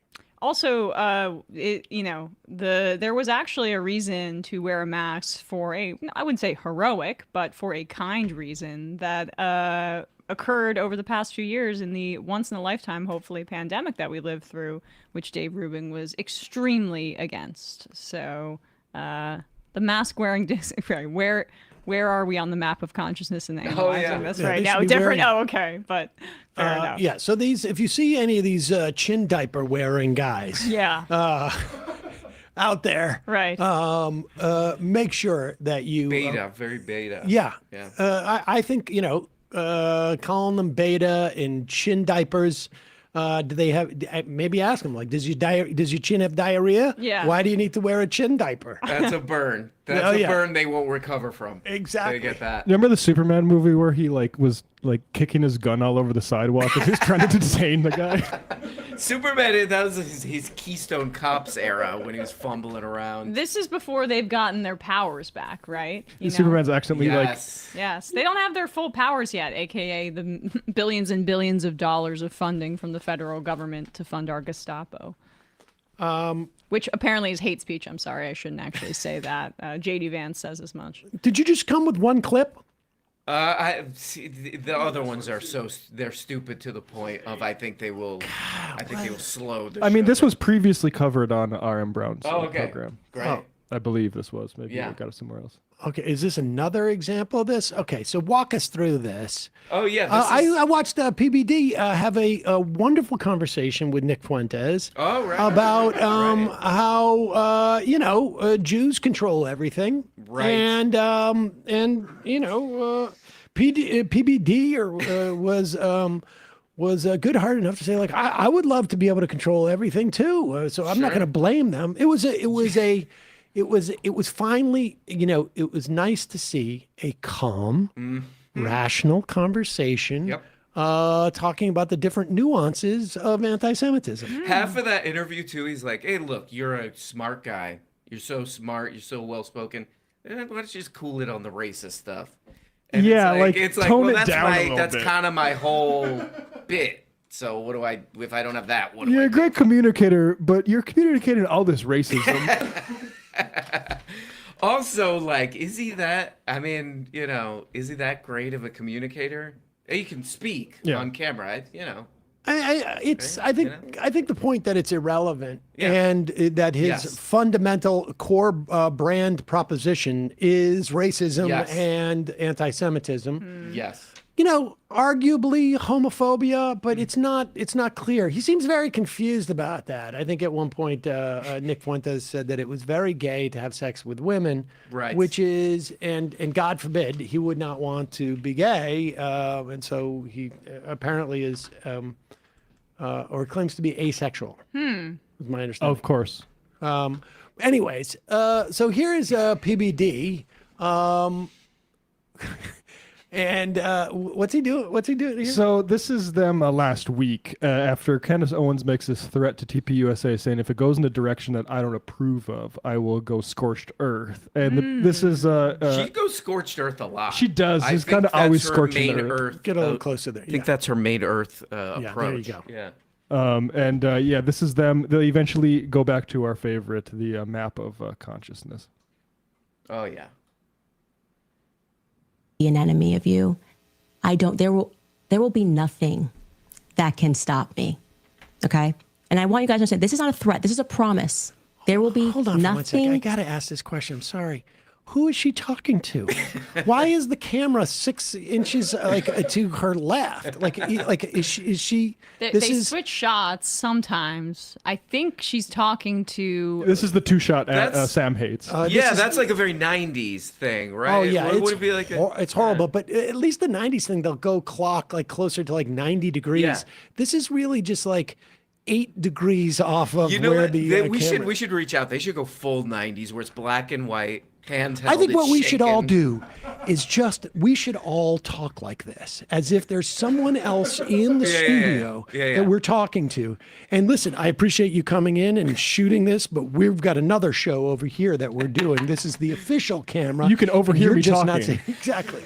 All right, make sure you get close to your mic. Okay, sorry. Okay? And I want you guys to understand this is not a threat. This is a promise. There will be nothing that can stop me. I will release every single text message. So to those of you who are trying that, I'm seeing the messages. I am telling you to back off right now. Like right now. Don't do it. Okay? Don't you think about it. I know exactly who you are. I know exactly who you were that were exerting pressure. Don't you pretend to be noble now and say nice things about Charlie Kirk and think you're going to slide into his chair, okay? Over my dead body, which I'm sure can be arranged. Whoa. Okay. Well, what do you think? What do you think she's saying? Do you think she's talking to Shapiro? Okay, so we're gonna skip a little bit ahead. Now, who's on there? Eric with her? Bowling is there. Oh, Eric Bowling. So to bring the mood down a little bit. Okay. But here they are. They'll go. This is where they get into the map of consciousness. Oh, I gotta say, this is amazing because there's like 4 guys who look like just at different times during the day. The same guy, just at different times during the day. Yeah. Different levels of She's used all her bullets, so to speak. But I'm trying to see what you're saying. What's your point here? Like, tell me what your point is. I'm saying she is angry and venomous right now. Yeah. And that is not a person that you want to mess with. She's capable and she's filled with rage. That's all I'm saying. Do you think on the power versus force chart? Yeah. I'd love Oh, to there see we what go. Pat thinks about Yeah. this. Rob, if you could pull that up. Power versus force. Please show me where you think Candace is operating out Vinny, what do you right think she's now. at? Show the On chart. power versus force, what do you think she's at? I love his Let me see the looking at chart. it.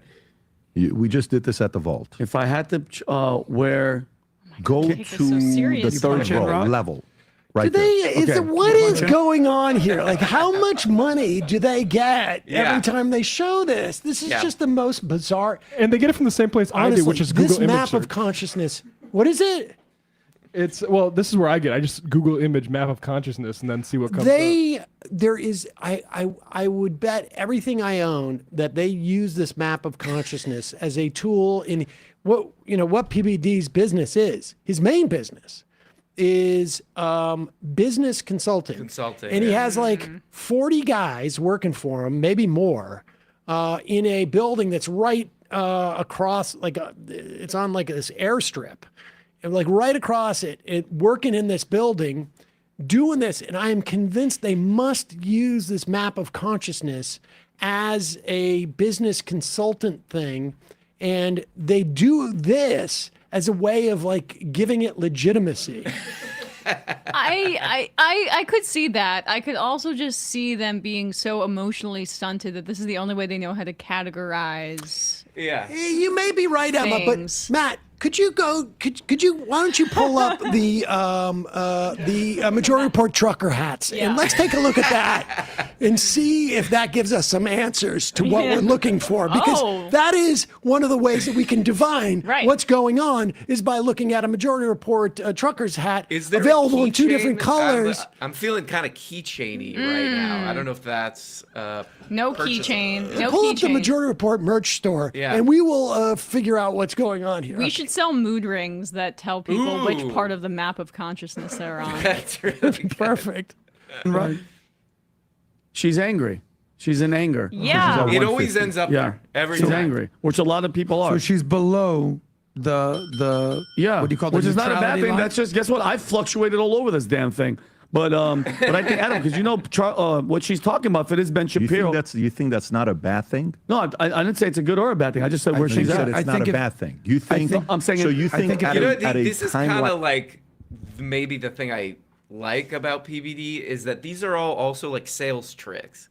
Like it's like, oh, I got this thing from an ebook that if I want to like keep somebody on the phone for an extra 30 minutes, I go to the map of consciousness and we have something to talk about, Right. you know? Right. That's like the funny thing about his show is it's supposed to be a politics show, but it's really like a sales, But- phone sales show. And that's also like get out of any sort of realm where you might turn off the mark that you're trying to like Yes. change their mind on. And yeah. it's funny, they're going down. They're losing. I'm losing them. They Go to subject the map of consciousness. they subject Vinny to it. Like it's like we're gonna go to the map of consciousness. Vinny, tell us what you think about there, because Vinny's like been the one guy who's like I'm kind of upset about Netanyahu and all this stuff. Yeah. So I was like, well, Vinny, are you sure you're Map coming at time, that from buddy. a good It's map spot? time. How much is involved in your ego in that? My favorite thing is that they couldn't tell that she was angry just from listening to her. Right. We've got to pull up the map of consciousness to read. Yes, the whole map of consciousness, and all they come up with is anger. Anger. Yes. So insightful. That's kind of every time because they're watching a clip where somebody's, like getting mad about something. They're like, map of consciousness time. Oh, angry. Angry, and that makes you less conscious. Yeah. Who would have thought? Should we do that? Should we score ourselves on the map of consciousness? Yeah, we That's can something- measure. Let's go through this, and we'll all see where we are on the map of consciousness as we listen to this. Yeah. Let's see. Kind of apathy right now. Okay. You know? I would say apathy. Apathy. Maybe Which neutrality. are we on emotion? I'm a little mad that I don't get my own segment. I gotta be crammed next to Emma. I know, it's so that would be. Let me go. That would be tragic. Oh, Yeah. it's tragic to sit next to me. Yeah, it is. Well, now I'm in the anger portion of emotion. Man, okay. And So that's how they kind of interact. They one can Understand. kind of domino. Emma, don't you think that you're in vindictive right now? Probably. And the problem is Probably. you're in the red. It's force. Yep. And it is you are you're in force. Yeah. And that's you're in the red zone. That's very difficult. Really, what you want to get up to is somewhere like joy. Yeah, or joy. bliss. But or in serenity. fact, honestly, you to there get up shouldn't. This map is too expansive for me. They really just need to cut out all of the Yes. other elements: God view, life view, level. Maybe keep scale and definitely keep emotion. But I have no process, so for women, it's just scale and emotion. My process is I'm at level 540. My process is transfiguration. My emotion is serenity. You do read that, yeah. Yeah. You do give transfiguration. For My sure. life view is complete. Yeah, I'm pretty Wait, much. why? Oh, you believe in one God too. Why is Yeah. it so That guy, top heavy? monotheist. Why is it so top heavy with the scale? It's going in these intervals, and then you can be like at this incredible scale of pure consciousness at the very top from 7 It's to just 1,000. like a video game. It takes more XP to level up the higher you get. Yeah. I was hoping they would use SAT scoring. But... Are there purchasables on the thing? Can I just In-app purchases. Yeah, in-app purchases. I just want to buy bliss. And where is the part about being in the bathroom for 20 minutes? I can't find that one on there. All right, go ahead. What she's talking about, if it is Ben Shapiro. You think that's not a bad thing? No, I didn't say it's a good or a bad thing. I just said where You she's said at. it's not a bad thing. You think? I'm saying. So you I think if you're- at a time like this, it's good to be there? I do. Tell me why. I think we need to be there. Tell me why. Because the left will tell you, let's go back to unity. Let's tone things down. Yeah, sure. Because you didn't just have one of your biggest, most influential human beings on your side assassinated in cold blood. It's not time to take the tone down. fully disagree with you, my friend Eric. I'm not. Eric's on the wrong part of the map of consciousness. It looks like Oh He's man, totally- he's red zoning right Well, now. Totally let He's at me- like a 50 max right now. What's interesting though about this slightly is that what's the guy's name on the left? That's not Vinny. Sosnick. Adam. Adam. He's the big, Adam. big pro-Israel defender. He's the one who threw Oh, a yeah. tampon at Anna Kasparian Oh, because he yeah. brought up Israel. nice, Oh, right, I forgot about that. nice new friend she's got over there. It's interesting because Candace Owens was going after Bill Ackman in that Yes, monologue, clearly, right? yep. So that what she's alluding to and the accusation is that there is a war for the future of TPUSA. Erica Kirk, I would imagine, is some sort of figurehead, but they're wondering which part. I don't mean to besmirch, the former Trump model or whatever, but they are trying to see which direction all this money, this infrastructure going to go. Is it going to go with Ben Shapiro, who has basically said, "I'm making Daily Wire a $1 million donation to TPUSA." Oh, it might be bigger than that. Isn't that what he said? And I'm like, isn't Daily Wire in dire financial straits? Well, or it's are they an trying investment. to It's an investment. So It's is it going to go in the Ben Shapiro mode of a more still establishment Republicans? It was a million, yeah. Or is his Charlie Kirk's girly, Candace Owens, going to take it over and have the anti-Semitism / anti-Zionism take over? And I'll just say, since this happened, Candace Owens has been going, and you've probably seen this, even more, I guess, scorched earth or insane, peddling random conspiracy theories. She's about, examining a lot of video footage. Yeah. For sure. She's doing a lot of that. Which I thought, maybe she would take a little bit of time to get to, but I guess. Oh my God, I know. Well, those clicks aren't getting themselves, I guess. Suggesting violence. I'm not to take the tone down. fully disagree with you, my friend Eric. I'm not suggesting violence. I'm not suggesting violence at all. But I'm saying stay pissed off, stay angry. I had a Looks tragic like loss in everybody my else life. thinks it I had is. I lost a child in college. Yep. Was bowling ousted for misconduct? Yeah. Still kicking though. There's always a second life for these guys. Third life, fourth life. But cancel culture. Let's see. What should we? I mean, 7 is pretty great in my view. Okay. That's yeah. Our new friend Jennifer Welch, who was on Tuesday, just Oh, I've seen her. she's awesome. She's funny. She's great. Yeah. She's funny. She's making me laugh. Got great politics and is conducting an interview in a much better way than you're going to see 99% of journalists, specifically on mainstream media. Because this is a compilation. I'd encourage people to check out the full interview because I think this is at Chaotic Leftist on Twitter, or whoever put this together cut out his, or I guess it's on TikTok. Either way, cut out his responses because he's just filibustering. But listen to how many times. Wait, and this is the lieutenant governor of where? Of Georgia. He's running for governor in Georgia. He's a Republican.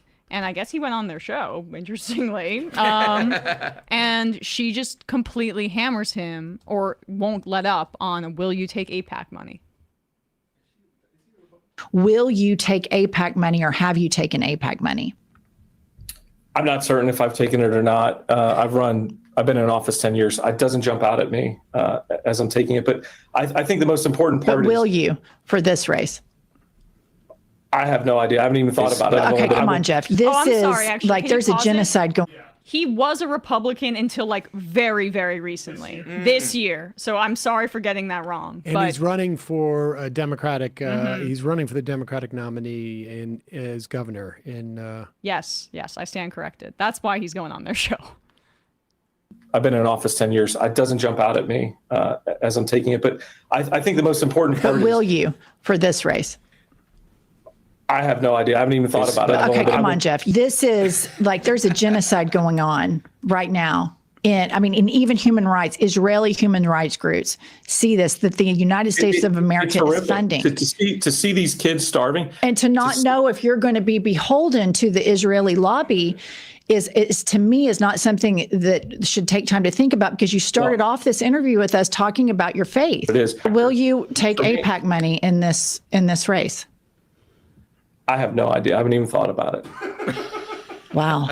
Okay, I want to take that moral clarity that you have right there and then ask you again, are you going to take money from AIPAC? Because just there you talked about, and AIPAC is what helped. They gave Trump over, I think, $200-300 million.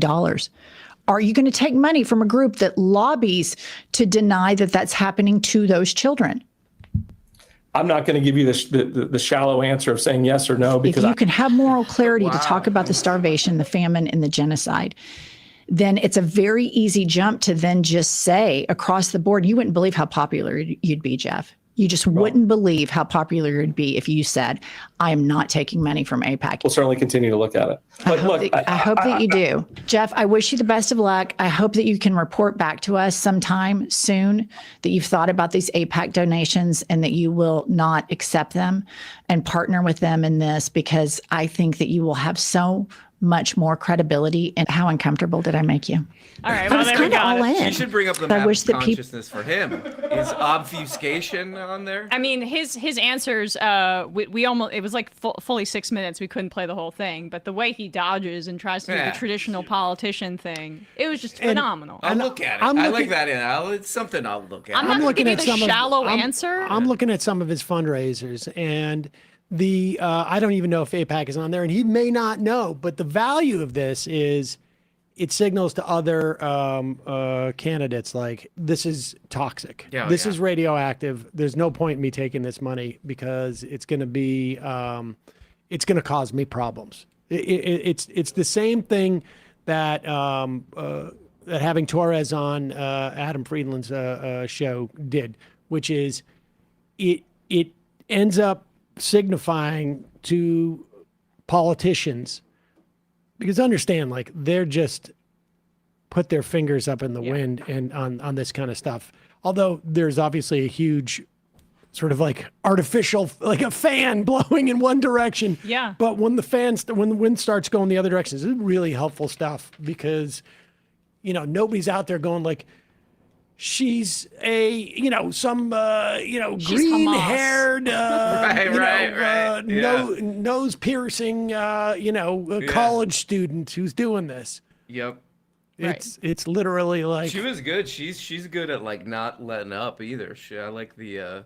Oh yeah, I was trying to away. count the follow-ups. It was like something like 6 or 7, and she just and then her co-host would ask a question, then she just kept coming back, being like, "Jeff, you didn't answer my question."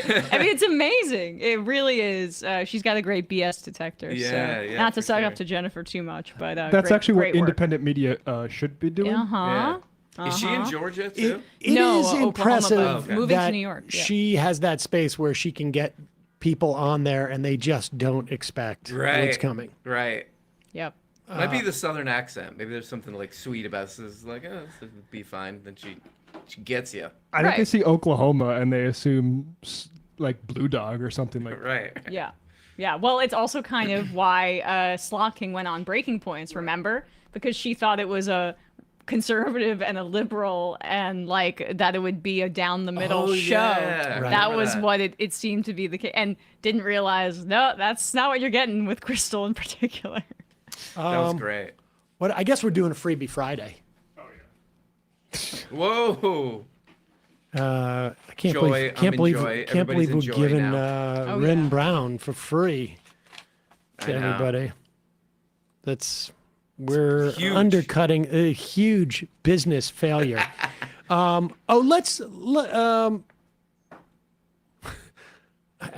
could go. Do you ever go to concerts? Very rarely. Why? I feel like I don't know. I feel like I'm getting too old for it. Maybe. Oh, really? I don't like standing up that much. It's a lot of standing up. It from is what a I lot of understand. standing up. Yeah. They're a little expensive these days. Oh, going to see live shows. But did you realize they're undervalued? Ooh. Remember, Live Nation Ticketmaster was the subject of a lot of antitrust stuff and a lot of FTC stuff during the Biden administration. And there's a time to reap and there's a time to sow. And this guy is finding this is the time to sow. Here is the CEO of Live Nation Ticketmaster with his perspective on ticket prices. For you, music is a better business, though, than selling tickets for sports, I assume. Yes, 100%. Yeah. Yeah. I mean, I think music has been underappreciated. I always joke, sports, it's like a badge of honor to spend $70,000 for a Knicks courtside. They beat me up if we charge $800 for Beyonce, right? So it's we have a lot of runway left, right? So when you read about the ticket prices going up, it's still average concert price is $72. Try going to a Laker game for that, and there's 80 of them or whatever the hell. So the concert is underpriced, has been for a long time. Underpriced. Unbelievable. Wow. They beat him up for $800 a ticket. I mean, this is one of the most insane monopolistic practices in the country right now, and Lena Khan knew this. The United States, or I guess this was the Department of Justice, so it was probably Jonathan Cantor, right? Either way, the Biden administration sued Ticketmaster at the time because they do a few things. One, they own their own reseller, so they take a cut out of the initial sale and then get another cut on the back end when it's sold at an insane markup. I've seen that. They also use this thing called dynamic pricing, which basically fluctuates based on demand, and it uses algorithms to make that determination. But the baseline is already so high because of their monopoly that they're just inflating upon an already insane amount of money that they're making. And they've taken over almost every venue. Yes. Yes. Like venues that we have done shows at, much less fun to engage with now that they are a Live Nation. Oh. I'm not going to say, but I don't. But we saw rings a bell. You had that chart, and I actually think I saved it on my desktop for future reference, like a little dork. The consumer spending chart that we showed, Sam, on how it's basically the only top 20% of the country right now that is increasing its consumer spending, and the 80% below is at the consumer price index, meaning it's matching inflation. that's what tickets have become. That's what like concerts and shows, like what the only way I get to shows is I ask for Christmas, I ask for StubHub gift cards, and I accumulate them and then try to get great seats. But otherwise, like, I mean, I was looking at these Lady Gaga tickets. There's no way I could go to that. God. Are you kidding me? Because of the dynamic pricing. The shows and sports events, especially in big cities like this, have unfortunately become luxury goods for the top 20%. And that's how, you know, also the ultra wealthy feel like they have a connection to culture and personality. Yeah, you through put these curated experiences. I was thinking that I walked by like a Tame Impala poster. Oh, like I've been listening to them a lot recently. Yeah, and I was yeah. like, okay, they're coming in December, and I was like, okay, let's see. I look it up. No, I'm not going for that price. Right. So yeah, that chart, that's what it's a bunch of. Right. This With is rich people. where Yeah, that's I it. brag that I'm a little more savvy because all of my favorite musicians are from the early 90s. Fugazi. and- You're going to see Fugazi $5. Exactly. They're not going to raise that price ever. Exactly. Ian MacKay's 80 And- years old now. Exactly. Okay. And the show is at 6 p.m. and I'm back at home by, 7:30, 8, and it works. Do you remember any like 90s shows that didn't cost a lot of money that you got into? You were like, that was the That peak. didn't cost a lot of money? Or whatever. Back in the day, these like Yeah, what prices were you seeing Husker Du for? No, Sam saw Nirvana, which makes me want to It was cry. like $6 or something. I don't know. It was just like in a club, and There's an old but clip even, of Kurt Cobain talking about how he would never charge like more than $20 for his ticket. I don't know. and, It was yeah. like $15. It wasn't much. Yeah. And but I during the 80s and the half the 80s and the 90s, I would go to shows at the Centrum in Worcester, which is now named something different. But I saw like Bruce and Prince, and Whoa. it was all like it was probably like, if it was $35, I would have been like, whoa, but I'm going to splurge for this. Now, of inflation, but that's still. No, yeah,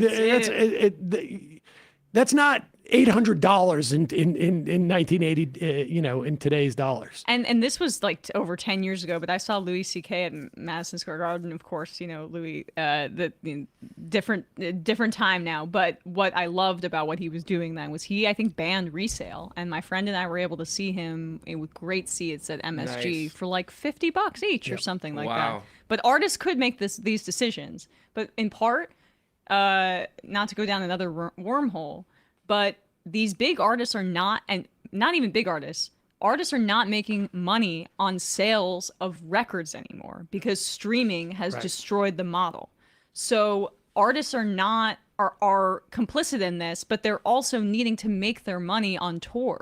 And that's part of why they're not challenging the Ticketmaster monopoly in meaningful ways. So I guess it might be different for comedians or whatever, or comedians that care, but for artists, the streaming model, Spotify has really hurt their business model. So they do it this way, and it rips off fans, and it makes it this elite experience that people can't bring their families to or whatever. Scott Egg and Cheese Besant on the IM says this is exactly what Eddie Vedder saw coming and tried fighting inches early 90. I don't know what that means. Eddie said every time he got a commitment from an artist to join the fight, Ticketmaster would buy them out. Oof.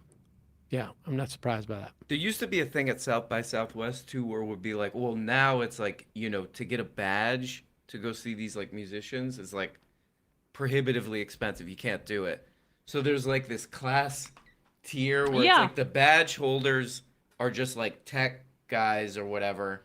And then, but some of the musicians will do something secretly at another venue. They'll like arrange that, and then like normal people can go to that. And even that, I don't think they are like able to do anymore.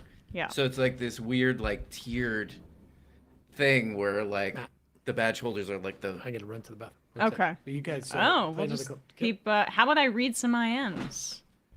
Huh? We're taking over the show. Can I just make one point about that? No. Does he not know his business? Like, why do people go pay that much money for sports games is because they're actors and want to appear on TV.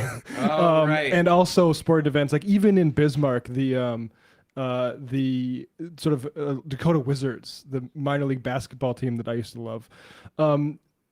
That's corporate. It's corporations to give gifts to the people who want to go to the games. That's not really something you do with concerts. Oh my gosh. Right. Here, go to the Beyonce concert. Or With that was that Coldplay guy who got caught cheating. Right. Well, yeah. You see, they're not used to it yet. Yeah. The sporting events are known like, hey, make sure those people are having an affair. Exactly. Creflo $50. God, who was Creflo Dollar? Prosperity gospel. Okay, right. Me and my friends got to see a pre-famous Rihanna in 2007 at a $10 a ticket Brookdale Community College. Crazy. That's insane. What a great story. Crazy. I mean, I saw all of these. I saw Muse for less than the $80 ticket that he saw. That was more expensive. It was a Target Center show. That was probably like $60 for the pit. Yeah. But like when I was seeing indie bands in like 2009, 2010, it was always like $35 for a concert venue in Minneapolis. Yeah. Right. I went to an LCD sound system thing like a couple months ago. I think I paid, I was like, this is a huge, actually kind of a dent to go see this. Yeah. Tyworm. Taylor Swift needs a couple more billion before she speaks out. Just wanted to get that. She's already, or her producer has spoken out already, actually. Like Taylor Swift, I mean... No, she has not spoken out. Taylor Swift has the worst dynamic pricing of every artist. Or at least I saw her producer. Let me see what that headline was. Artist. So is that literally like she's actually the worst offender. If you check in and then you come back like in an hour, it'll be like a different price. Yes. And I love Lady Gaga very much, but she's also has embraced dynamic pricing, which she and other artists that are that rich should be leading the way. It was Antonov that no longer her producer. Against it. Okay. No longer her producer. Right. Yeah. We're going to start doing that for the member show on this thing too. We'll just see how dynamic pricing. All right, should we do one more? Yeah, we could do that. Or we could do the Comey indictment, which I think probably we should get to. What is the Megyn Kelly thing about? She's worried about witches. She's doubled back to the Etsy witches. Okay, well, we got RM here, so let's do that because I know you spend a lot of time in the occult and witches. Research. Oh my God, she had a priest on. Whoa. Yeah, you got to do exorcism, sort of through the media. Is this guy really a priest? Because he looks like he plays a priest. That's on USA Network. Outfit there. Yeah. I mean, honestly, I cannot imagine like, hey, listen, I don't have a huge budget, but I need a set. I need a set that looks like a priest's office. Can you do this? And how quickly can you get it together? Duct tape on the collar. Don't worry about. I don't care. You're blocking the window with the bookcase. We just need to do this. Suspicious. Looks like the Catholic Church. The Catholic Church got in on these SM7B deals too. Exactly. He looks like somebody who would be cast in Law and Order SVU as the priest who's giving they're walking and talking through the church, giving pertinent information, very relevant to the investigation. A lot of exposition from this guy. Exactly. Stories is, I believe, about, if I can get the details right, is about a young man who was at, kind of like a birthday party, some kind of celebration. Wait, can we go back just a little bit? What is he talking about? Yeah, so we actually, the clip we have actually wasn't going to include much of him, but we can get a little bit of taste of what he's talking about here. No to God. A person who's reasonable would say, but I'm just playing. And I would say, I completely... Playing with, Etsy witches. I'm just playing around. I see. Yeah. So, okay. Ouija board sort of thing. Right. Of course. Understand that. And then I would say, at the same time, you remember the movie The Exorcist? Of course. Yeah. How can you forget it? So that story is based off of two true stories. And one of the true stories is, I believe, about, if I can get the details right, is about a young man who was at, kind of like a birth. I just want to say, if these were actually true stories, wouldn't you have the details pretty ready to hand that like a demonic spirit? Right. No, I mean, he's circling around them. I mean, I get it. Like that's like me with Teapot Dome. I'm not. I have a feeling that the part about the neck. The head spinning on the head, probably not true. No, that is true. He would say that is true. But the part of a child who was sick, that's probably true. And I would not be surprised if two priests went there and go, well, the kid has the devil in them. Good. birthday party, some kind of celebration of some sort with kids, and they just busted out the Ouija board and just played for fun. But that was an entry point for what ultimately became a possession. Oh, okay. In Wait other a words- second. I just need to take that in.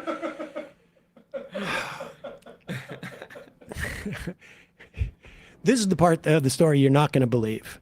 Not the part about the possession, but how they got there. Ouija board. Oh, right. Yeah. That's what that story is. Unbelievable. Not trying to edify the fact that a possession is real, but that sometimes it comes from a Ouija board. You know the thing that Hasbro has the trademark for? Yeah, exactly. This was the problem. There were no possessions, and we didn't have to do exorcisms until board games. Yeah. Yep. When Chutes and Ladders came out, this was a real problem. Oh, yeah. Exactly. The Mousetrap. operation. Yeah. But you would be surprised at how many different sectors of our economy are invested in witchcraft. I mean, the publishers of Harry Potter, for Oh my one, God. Yep. some of the most complicit. Well, that's the weird thing is a lot of the right wingers were the type of people saying you couldn't read Harry Potter like 10 years ago, and then she came out as anti-trans, and now it's like, I guess, patriotic to read about Hogwarts. I mean, Etsy's literally doing business with witches and allowing them to profit Should be- off of their website. Platforming these The, witches. the, Yes. new, the New Deal had witch Cancel them. regulations that have been stripped away, and now you got the free market. Witches can sell their witchcraft on Etsy. Right. You're playing with fire, messing with this stuff. There actually are demons in this world. Oh. Calling up the spirit world, in particular the devil's spirit world, can actually have real world consequences. It's not something to mess with.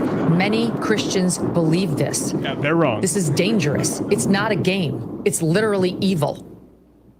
Second, this is what I really want you all and the people at Jezebel and Etsy to know. There's a call out. Okay. Erica and Charlie Kirk heard about these curses, Right. and that news genuinely rattled Erica in particular. She knew Christian teaching on the subject. She loved Charlie, absolutely. And she was scared when she heard of the curses Jezebel had called up. Can you pause So it much for a sec? So I like how she's saying Jezebel too, and like bringing it Yeah. into her biblical, Jezebel biblical, spirit. the Yeah. Jezebels. You know, Jezebel is like it's a feminist kind of offshoot of Deadspin, if I'm not correct. Yes, it's in the same Yes. sort of umbrella. And they're using that term ironically, Right. Megan. Right. It's called Jezebel because it has a feminist bent, and they're making fun of. It's because they like being loose women. Yeah, and then she's like, they're calling themselves Jezebels, casting also curses. dangerous. It's that they had You're so proud that you're so slutty. It'd be funny if she was like, "Yeah, this spirit stuff is no joke. I got one in the I- studio. Yeah. I get, Get you know, rid of people this are dirty writing demon." people are writing in like she doesn't get that it's ironic. She's admonishing witches for putting a spell on people and it being rude. I get the feeling she might know, and it's a little bit of a performance. She's also the person who made a big stink about how Santa Claus is a white guy. was like the idea of a black Santa Claus. Like, what? You're not going to reads get a whole, presents. like article at one point where they go into this thing like, look, we don't really want any real harm, but maybe like his shoes are too big. Did you hear that? Like, Oh, I missed that they one. explain. They're like, this is a goofy joke, and she like keeps going for some reason. Well, Satan, you be careful what you wish for. But maybe she actually, now that solves some things, she genuinely thinks Santa's real too, in addition to demons. Oh yeah, That must be it. yeah. It's the spirit realm. That she and Charlie contacted a friend who I believe she said was a Catholic priest, but definitely a friend, and asked him to come over and pray with them over Charlie the night before he was murdered. I don't believe this, but She eventually well, don't you worked it keep her through. up there, but And so did Charlie. they brought in a priest just for the Jezebel Etsy witches. the witch curse from the Jezebel blog, where they contracted with some Etsy witches. Apparently, No, I know, but I'm saying like they brought in the priest specifically for that. I find that hard to believe. and and I'll just say, And I find it hard to believe that they did and it didn't work. that's what I wanted to point out is clearly These witches are more popular than powerful than Christ. No, I think honestly, no, They're doing honestly, huge numbers on Etsy. Somebody's got to talk to that priest and see what they like. If it was a scam. I actually have Catholics in my family who bought a new house and invited the priest over in the first week to have dinner and bless the house. And the night the priest left, a picture fell off of the wall. Oh. Right, they just moved in, so maybe I think maybe you didn't put it in correctly. But my family thinks the house is haunted. Yeah. All right. Well, yeah. I think the real question They supported is Trump. I think the real question is like how well does the hot water heater function? Right. Like, is there do the doors is there a leak? The floor creak? Now that we think about it, should we be looking into demonic presences in this office? There's some spooky stuff going on. Like the plumbing's out like once a month. Yeah, sometimes the power goes out too. There should be there should be a guy who does like those examinations of like your septic system, but also demon. Like he'll check for demons too. Like get it all. You have not watched enough junk television because Oh, yeah, there it's are TV shows about this kind of thing. Oh man, hell yeah. That, as she later told me, weapons will form but not prosper. That Satan and those witches have no power. Of course, God's will is the one that matters, and his blessing over Charlie was real and palpable. All you had to do was spend time with Charlie to know that. But why torture a family like that? Yeah, God, when Charlie was saying the Civil Rights Act was bad, God's grace was just washed over him. Yes, a Christian, believing family. Why do this vile thing to a young couple, parents to two babies, living in accordance with the gospel, deeply in love, yes, political, but doing nothing other than speaking publicly about their views and their desires to make other people's lives better? Who would do such a they vile had a professor thing? watch list, incidentally, where they had hundreds of professors that they would harass and try and get fired. Right. That's just the low-hanging fruit. But obviously, no one deserves to be shot. But I think that, having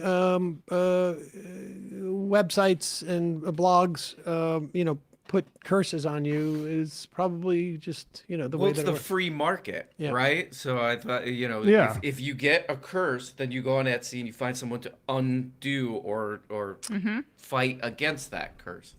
Connect too. I think you can Connect. If you go on Connect, you can get the curses reversed. Yep. I think Is there more Nick on this? Fuentes is on Now there, we're too. good. All right. Well, you know what we got to do? Wrap up here. I got a get the hell outta doctor's here. appointment. You want to go into detail about what you're? I'm having a little eye issue. Oh, Yeah. blurry. Blurry. Bring or us what? back, Matt. Right where it's not. Yeah. We're still. Okay, yeah. Megan Kelly over Megan there. Kelly. Yeah. All right, let's read a couple IMs, and then Lauren Hobart. Immigrants are disappearing from Alligator's Alley in the same way that Jews are disappearing from Auschwitz. Texas Tanky. Any chance the visit with Erdogan preceding this clip had any influence on Trump's reversal in the West Bank? I got to think that it is, because he had said this like a day or two before too. I got to think it's has to do with the Saudis, like some business deal. Oh yeah. Right. Really cool. Talking about, sorry, just really quick. The Miriam Adelson money's in the back, in the rear view mirror. What have you done for Right, me and lately? that's for his campaign. He doesn't give a crap about that. He wants money in his pocket, and that's what the Qataris and the Saudis can give him. Yeah, Miriam didn't give me a plane. Not that, Aaron. Having been to the West Bank many times, the difference between Area C and Israel proper is nil. The West Bank is de facto annexed. Trump saying a no to de jure annexation allowed on the ground, slow drip annexation indefinitely. Allie from New Hampshire, my husband, best friend, and I discovered it was cheaper to drive 7 hours from New Hampshire to Buffalo to stay in an Airbnb to see Chapel Roan last summer than to see it closer to in Boston. Yeah. Whoa. People do that. Audio snob, can we get a low pass on the 12K? I don't know what that means. That's I think about Jeet's beat. Bogos Binto, does Jeet have a Substack or something where we can send him money to get a replacement battery for his smoke detector? And 2 more. Fool's Errand. My dog is upset with Jeet Heer and his smoke. He's making everybody's dog go crazy with that beep. I can't. Muddy Mo. This map is their version of horoscopes. And the final IM of the week.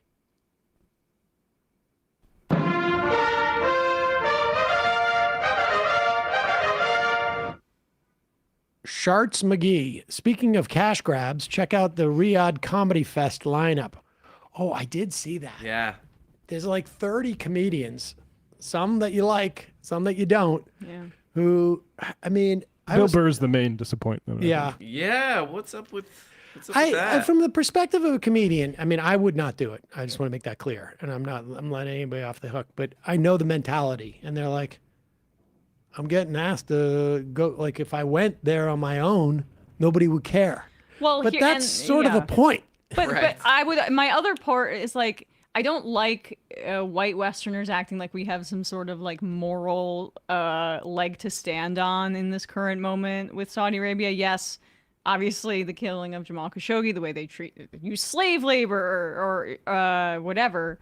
But it's just like we're committing genocide right now. So. Although I will say that Pete Davidson performing is kind of crazy because his dad died in 9/11. Oh my God, I forgot about that. And they're performing on the anniversary of the Khashoggi butchery.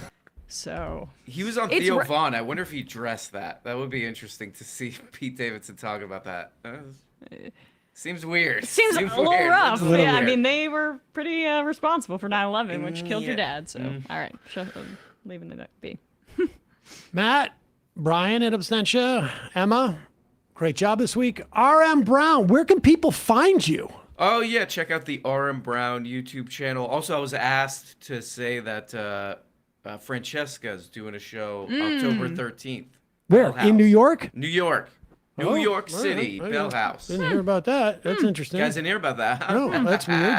That is weird. I Guess I'm guess better friends with she's Francesca. upgraded her friends. Interesting. Wow. Yeah. All right. Yeah. Sorry, guys, it's sold out, and we don't have any. Awkward. Yeah, we don't have any +1s left. So. Oh, okay. See you Well, around. that is weird. All right. Well, okay. Catch you later. I guess. October 13th, Francesca is doing a show at the. In our backyard, basically. Yeah. I also have a quick plug. I'm probably going to have to actually. I'm not sure. I guess my plans to go to the Bell House that night for a drink. I'm going to have to cancel because it's obviously. Yeah, it's You're full. not There's a invited. show going on there full that that I'm night, not yeah. allowed to go in.